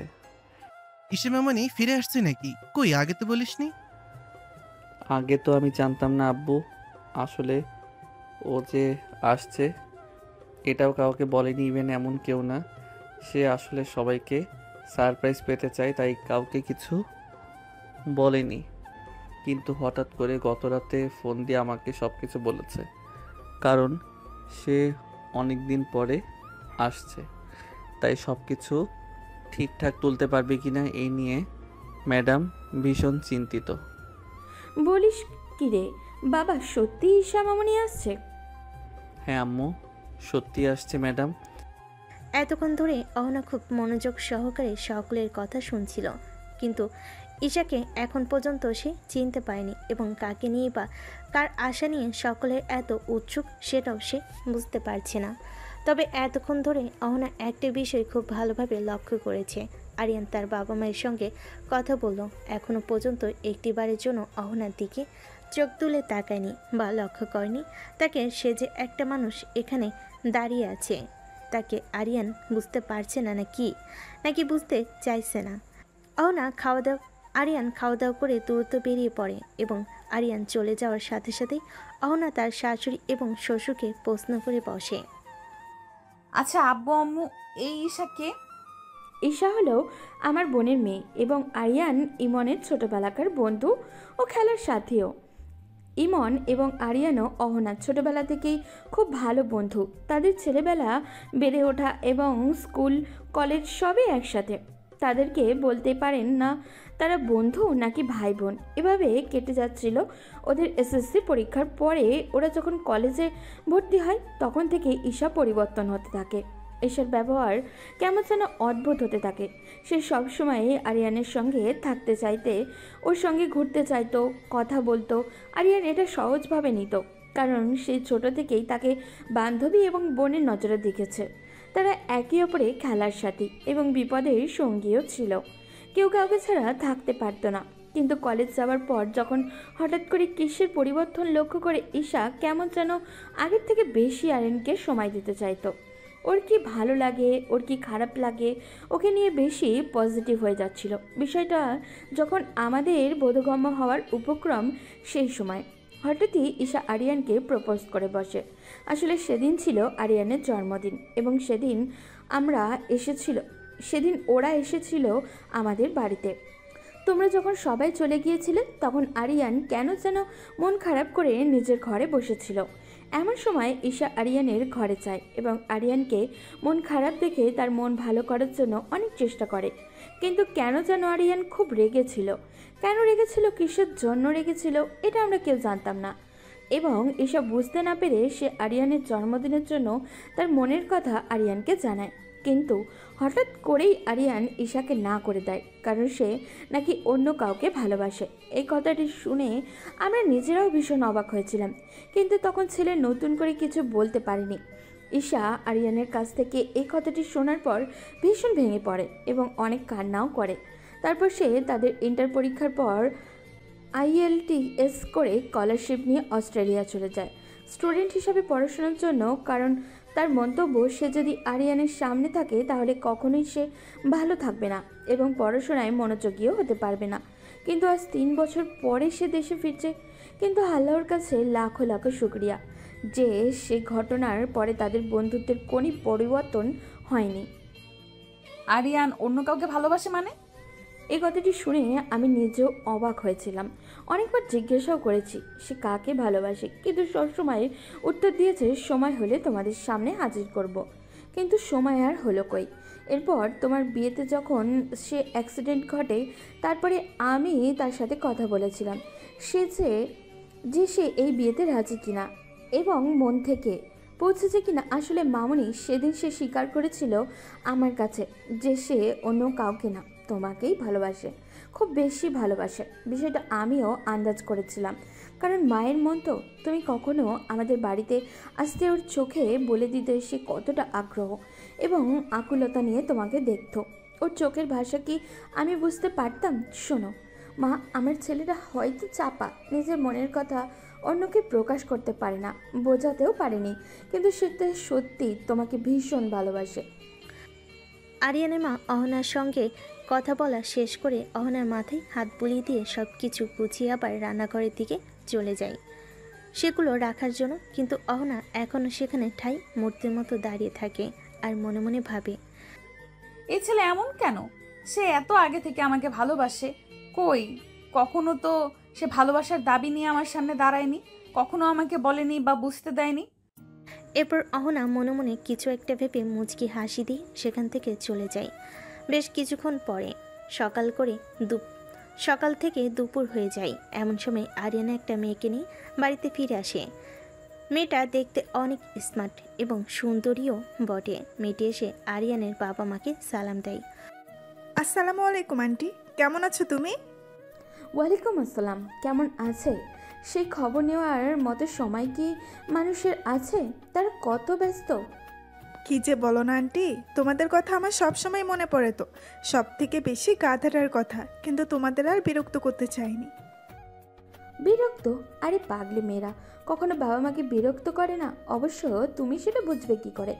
আমরা তো তোমাকে নিয়ে মনে করলেও তুমি তো আর আমাদেরকে কখনো বাবা মা মনে করো না। পড়লে কখনোই এমনটা করতে পারতে না। সরি আন্টি, ভুল হয়ে গেছে, আমাকে ক্ষমা করে দাও। সত্যি বলছি আর কখনো এমনটা হবে না, প্লিজ আমার সোনা, আমাকে ক্ষমা করে দাও। এই ফাজিল মাইয়া, এই তুই আমাকে গাধা বললি? তুই গাধা, তোর নামই গাধা। ও সরি, তুই তো আবার গাধা না, গাধি। সকলে আরিয়ান এবং ঈশার খুনসুটিতে শব্দ করে হেসে উঠল। হয়েছে ঈশা মামনি, যা তো ফ্রেশ হয়ে আয়, জার্নি করে এসেছিস, নিশ্চয়ই অনেক ক্লান্ত।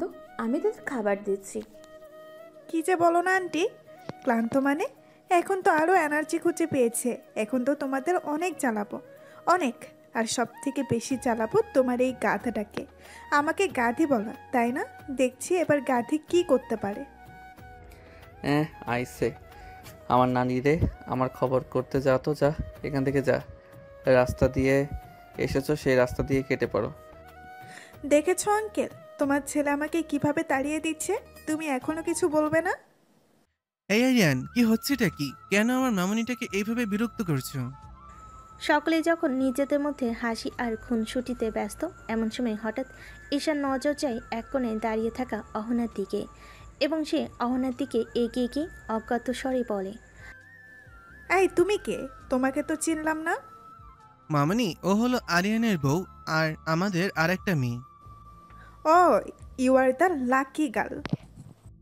আরিয়ান পরিস্থিতিটা স্বাভাবিক করতে জোর করে ঈশাকে নিয়ে উপরে যায়। ঈশা খুনসুটি করতে করতে উপরে যায়। আরিয়ান যদি একবার পিছনে ফিরে তাকিয়ে দেখত, তাহলে হয়তোবা তার নজরে আসতো কেউ একজন চাতক পাখির মতো তাকিয়ে আছে তার হাতের দিকে, যে হাত দিয়ে সে ঈশার হাত ধরে উপরে নিয়ে যাচ্ছে। সে চোখ দিয়ে হয়তো বা কয়েক ফোঁটা নোনা পানি গড়িয়ে পড়ল। কিছুক্ষণ পরে ঈশা ফ্রেশ হয়ে আরিয়ানের রুমের দরজায় নক করে, কারণ ঈশা এবং আরিয়ানের রুম একদম পাশাপাশি। এরপর আর বাইরে এলে তারা দুজন মিলে একসাথে নিচে আসে। আরিয়ান যে অহনাকে পুরোপুরি উপেক্ষা করছে সেটা অহনা বুঝতে পারছে, কিন্তু কিছু বলতে পারছে না। আর অন্যদিকে ঈশাকে নিয়ে আরিয়ানের এত বাড়াবাড়ি, তার উপরে যেখানে ঈশা আরিয়ানকে ভালোবাসে। এটা জানার পরও অহনার সামনে আরিয়ান ঈশার সাথে এমন ক্লোজলি মেলামেশা অহনার মোটেও ভালো লাগছে না। এরপর খাবার টেবিলে বসে ঈশার আরিয়ানের ন্যাকামি দেখে এক পর্যায়ে অহনা না খেয়ে উঠে যায়। বিষয়টাকে লক্ষ্য না করলেও আরিয়ান তাকে লক্ষ্য করেছে, কিন্তু এখন সে কিছুই বলল না। পরের দিন সকালে নাস্তার টেবিলে বসে আরিয়ানের বাবা বলল, আরিয়ান, তুমি আজকে ইউনিভার্সিটিতে যাবে না? জি আব্বু, আজকে ইউনিভার্সিটিতে যাব। ঠিক আছে, যাওয়ার সময় অহনা মামনিকে দেখে শুনে নিয়ে যাবে এবং নিয়ে আসবে। আরিয়ানের আব্বুর কথা শুনে অহনা মনে মনে বেশ খুশি হয়, কারণ অহনা যদি তার সাথে ইউনিভার্সিটিতে যায় তাহলে সে হয়তো কিছুটা সময় পাবে আরিয়ানের সঙ্গে সময় কাটানোর এবং তাকে বোঝানো এবং তার সঙ্গে কথা বলার। সে যে নিজেও এখন আরিয়ানকে ভালোবেসে ফেলেছে, এটা আরিয়ানকে জানানো প্রয়োজন। কিন্তু তার সকল চিন্তা ভাবনার মাঝেই আরিয়ান জল ঢেলে দিয়ে বলে, আব্বু সরি, আজকে ওনাকে একটু একাই যেতে হবে, কারণ আমি তো আর বাইকে দুজন নিজে একসঙ্গে নিয়ে যেতে পারবো না। মানে? আসলে আব্বু, আজকে ঈশা আমার সাথে ইউনিভার্সিটিতে যাবে পুরনো বন্ধু বান্ধবদের সঙ্গে দেখা করতে, তাই আমি বাইকে তো আর দুজনকে নিয়ে যেতে পারবো না। কথাটুকু বলার ফাঁকে ফাঁকে একবার করে অহনার মুখের দিকে তাকিয়েছিল। অহনা প্রথম দিকে খুশি হলো, পরবর্তীতে তার মুখ কালো মেঘে ছায়া নেমে আসে। এরপর আরিয়ান মনে মনে বলে, এইটুকুতেই হার মেনে নিলে প্রিয়তমা? তাহলে আমি এতগুলো বছর কিভাবে চললাম এই আগুনে? তোমাকে যে সেই আগুনের তাপে উত্তপ্ত হতে অবধি মা যে আগুনে তুমি বারবার আমাকে দহন করিয়েছো। সমস্যা নেই আব্বু, আমি একাই যেতে পারবো। ঠিক আছে, তোমরা যা ভালো বোঝো তাই করো, আমি আর কি বলবো। তবে হ্যাঁ, যাই করো সকালে কিন্তু দুপুরের আগে ফিরে আসবে, কারণ আজকে আইমান আর আরিয়া আসবে আমাদের বাড়িতে, সাথে অহনার আব্বু আম্মু। আরিয়ানের আব্বুর কথা শেষ হতে না হতে অহনা সেখান থেকে এক প্রকার জোর করে উঠে চলে গেল, কারণ সে আর সেখানে বসে থাকতে পারছে না। অনেক কষ্টে সেখানে কান্না আটকে বসেছিল। ভাতের দানা যেন তার গলা দিয়ে নামছিল না, বারবার যেন গলায় আটকে যাচ্ছিল। এরপর ইউনিভার্সিটিতে আরিয়ান ঈশাকে নিয়ে ঘুরেছে, অনেক দুষ্টামি করেছে, হাসি ঠাট্টা করেছে এবং দূর থেকে একজন সেগুলো লক্ষ্য করেছে আর নীরবে চোখে পানি ফেলেছে। আরিয়ান সারাদিন একবারও অহনার সামনে আসেনি, সারাদিন ঈশাকে নিয়েছিল। দুপুরে ইউনিভার্সিটি থেকে সকলে তাড়াতাড়ি চলে আসে এবং তারা এসে দেখে আইমান, আরিয়া এবং অহনার বাবা মা আরিয়ানদের বাড়িতে এসেছে।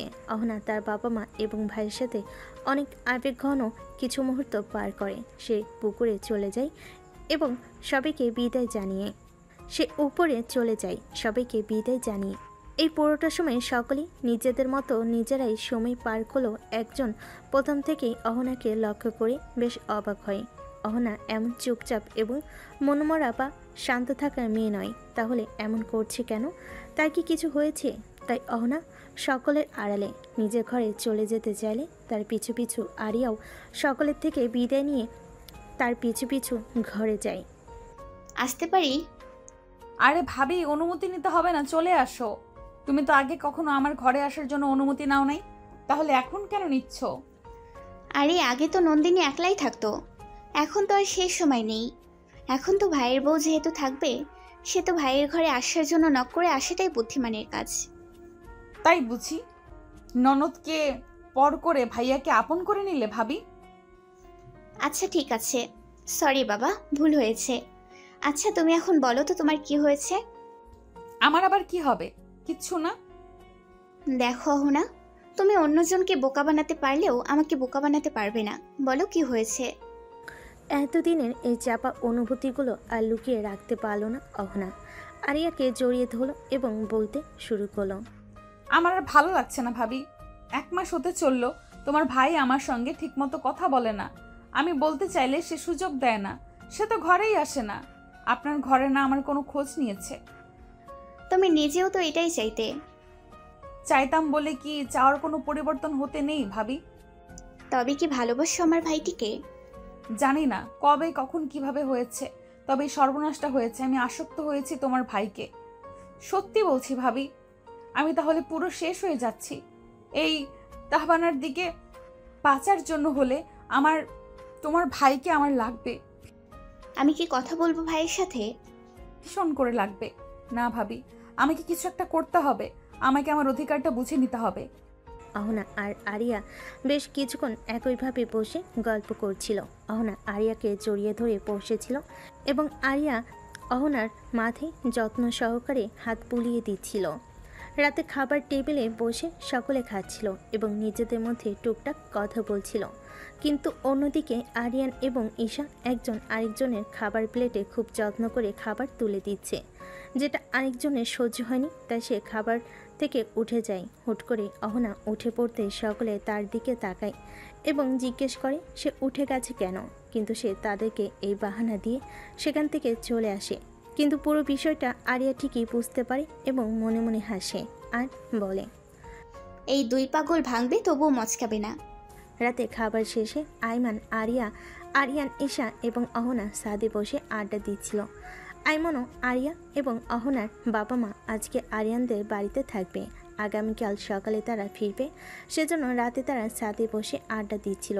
এমন সময় হুট করে ঈশা আরিয়ানের এক হাতে বাহু ধরে তার কাঁধে মাথা রাখে। আর এটা অহনা দেখে সহ্য করতে না পেরে সেখান থেকে দৌড়ে নিজের ঘরে চলে আসে।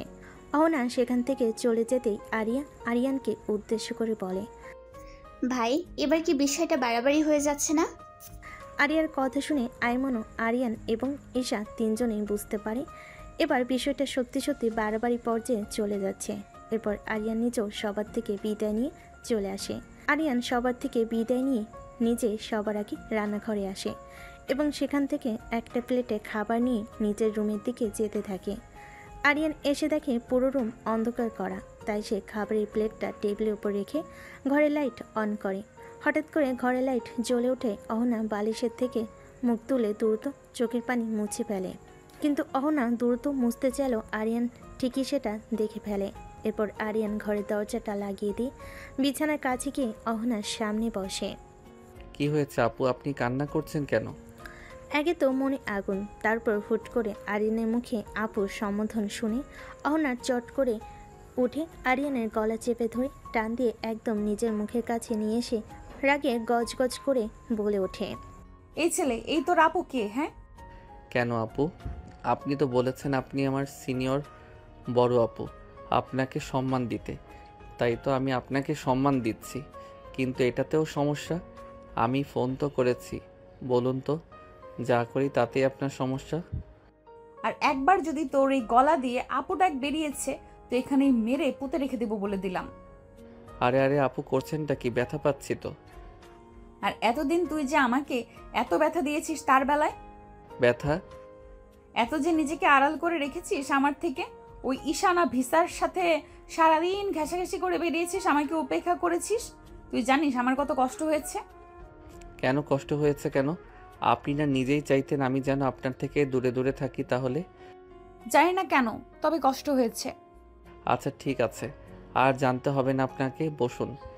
দিন দিন তো খাওয়া দাওয়া ছেড়ে সন্ন্যাসটি উদযাপন শুরু করেছে। কয়দিন পর তো আপনার বাবা মা আমাদের দিকে আঙুল তুলে বলবে আমরা তাদের মেয়েকে যত্নে রাখতে পারিনি, খাওয়াতে পারিনি, যার জন্য তার মেয়ে শুকিয়ে কঙ্কাল হয়ে গিয়েছে। খাবো না। কেন? খিদে নেই, খাবো না। খিদে নেই মানে? আপনি যে গত 2 দিন ধরে কিছু খাচ্ছেন না, এটা কিন্তু আমি ঠিকই লক্ষ্য করেছি। দেখি, হা করুন, আমি খাইয়ে দিচ্ছি। আরিয়ান যখন পরম যত্নে অহনার মুখে খাবার তুলে দিয়েছিল তখন আর অহনা না করতে পারেনি, চুপচাপ লক্ষ্মী মেয়ের মতো খেয়ে নেয়। অহনার খাওয়া শেষে আরিয়ান যখন অহনার মুখ মুছিয়ে পানি খাইয়ে প্লেট নিয়ে চলে যাচ্ছিল, এমন সময় হঠাৎ করে অহনা আরিয়ানের হাত ধরে বলে, কোথায় যাচ্ছ তুমি?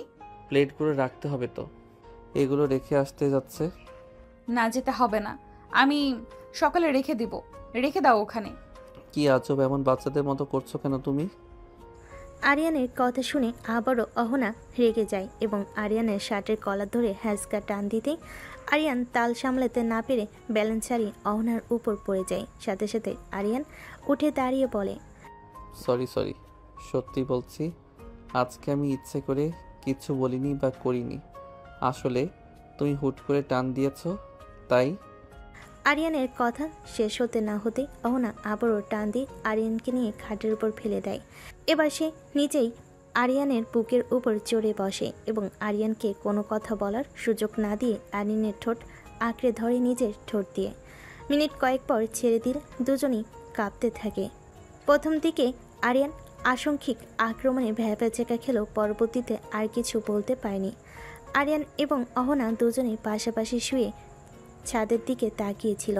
এমন সময় অহনা হুট করে আরিয়ানের গলা জড়িয়ে ধরে আরিয়ানের গলায় নিজে মুখ ডুবিয়ে দেয়। অহনার এমন উদ্ভট ব্যবহারে আরিয়ান এখনও ঘোরের মধ্যে আছে, তাই সে কী করবে ঠিক বুঝতে পারছে না। এমন সময় সে তার ঘাড়ে তল কিছু পদার্থ অনুভব করে এবং সে প্রথম দিকে না বুঝলেও পরবর্তীতে ঠিক বুঝতে পারে যে অহনা তার ঘাড়ে মুখ লুকিয়ে কান্না করছে। হুট করে অহনাকে এমন কান্না করতে দেখে সাথে সাথে আরিয়ান অহনাকে তুলে বসায়। এরপর অহনার চোখ মুছে দিয়ে নরম সুরে বলে, এই পাগলি মেয়ে, তুমি কান্না করতেছো কিসের জন্য? তুমি জিতে গেছো আরিয়ান, আমি হেরে গেছি। কখন হয়েছে, কিভাবে হয়েছে, কেন হয়েছে জানি না, তবে আবার এই সর্বনাশটা হয়ে গেছে। ভালোবাসি, আবার খুব বেশি ভালোবাসি। আমাকে বেঁচে থাকার জন্য হলে তোমার প্রয়োজন। আমি প্রতিনিয়ত তোমার প্রেমে অনেক দমন হচ্ছি। বলতে বলতে অহনা আবারও আরিয়ানকে জড়িয়ে ধরে কান্না করতে থাকে। আরিয়ান পরম যত্নে আলতো করে অহনার মাথায় হাত বুলিয়ে দিয়ে বলতে থাকে, ভালোবাসায় কখনো হার জিত নেই অহনা। আমি আগেও তোমাকে ভালোবাসতাম, এখনও ভালোবাসি, আর আমার জীবনের শেষ নিঃশ্বাস পর্যন্ত আমি তোমাকে ভালোবেসে যাব। মাঝখানে কিছু সময় আমি তোমাকে সময় দিয়েছি নিজেকে বোঝার জন্য, নিজেকে জানার জন্য। এর মানে এই নয় যে আমি তোমাকে ভুলে গিয়েছি। তাহলে এতদিন ধরে আমাকে এত কষ্ট দিলেন কেন? আরে এগুলো তো তোমার ভাই ভাবির প্ল্যান। তুমি আমাকে ভালোবাসো কিনা তা জানার জন্য ঈশাকে ডেকে এনেছে। তুমি তো আমাকে ভালোবাসতে, তাহলে ওদের সাথে মিলে আমাকে কষ্ট দিলে কেন? সাময়িক কষ্ট না দিলে যে আপনি এই অপার্থিব সুখ দিতেন না আমায়। সরি আমার পিচ্চি বর, প্লিজ আমাকে ক্ষমা করে দাও। আর কখনো এমনটা হবে না, আর কখনো তোমাকে কষ্ট দিব না। প্লিজ লক্ষ্মীটি, এবারের মতো মাফ করে দাও। আমি তোমাকে অনেক আগেই মাফ করে দিয়েছি অহনা, তাই আমার কাছে আর মাফ চাইতে হবে না। এভাবেই বেশ কিছুক্ষণ অহনা আরিয়ানকে জড়িয়ে ধরে বসেছিল এবং আরিয়ানও পরম যত্নে অহনার মাথায় হাত বুলিয়ে দিচ্ছিল। এমন সময় হঠাৎ অহনা মাথা তুলে আরিয়ানের দিকে তাকায়। আরিয়ান যখন অহনার দিকে তাকায় তখন দেখে অহনা কেমন ঘোর লাগানো দৃষ্টিতে তার দিকে তাকিয়ে আছে। অহনার দৃষ্টি এখন স্বাভাবিক নয়, এটা আরিয়ান নিজেও বুঝতে পেরেছে, কিন্তু তারপরও সে অহনাকে বাজিয়ে দেখার জন্য প্রশ্ন করে, কি ব্যাপার ম্যাডাম, এভাবে চোখ দিয়ে গিলে খাচ্ছেন কেন? কখনো কি কোনো সুন্দর ছেলে দেখেননি নাকি? আমার জিনিস আমি খাবো নাকি? নাকি অহনা রহস্যময় একটা হাসি দিয়ে আরিয়ানের গালে কিস করতেই আরিয়ান আবেশে চোখ বন্ধ করে নেয়। এরপর আরিয়ানের নাকের ডগায় পরবর্তীতে ঠোঁটে লিপ কিস করতে প্রথমে স্তব্ধ থাকলেও পরবর্তীতে আরিয়ান নিজেও অহনার মাথার চুল মুঠি করে আঁকড়ে ধরে অহনা ডাকে সাড়া দিয়ে আস্তে আস্তে দুজনেই আরও গভীর থেকে গভীরতর বন্ধনে অপার্থিব সুখ সন্ধানে পাড়ি জমান।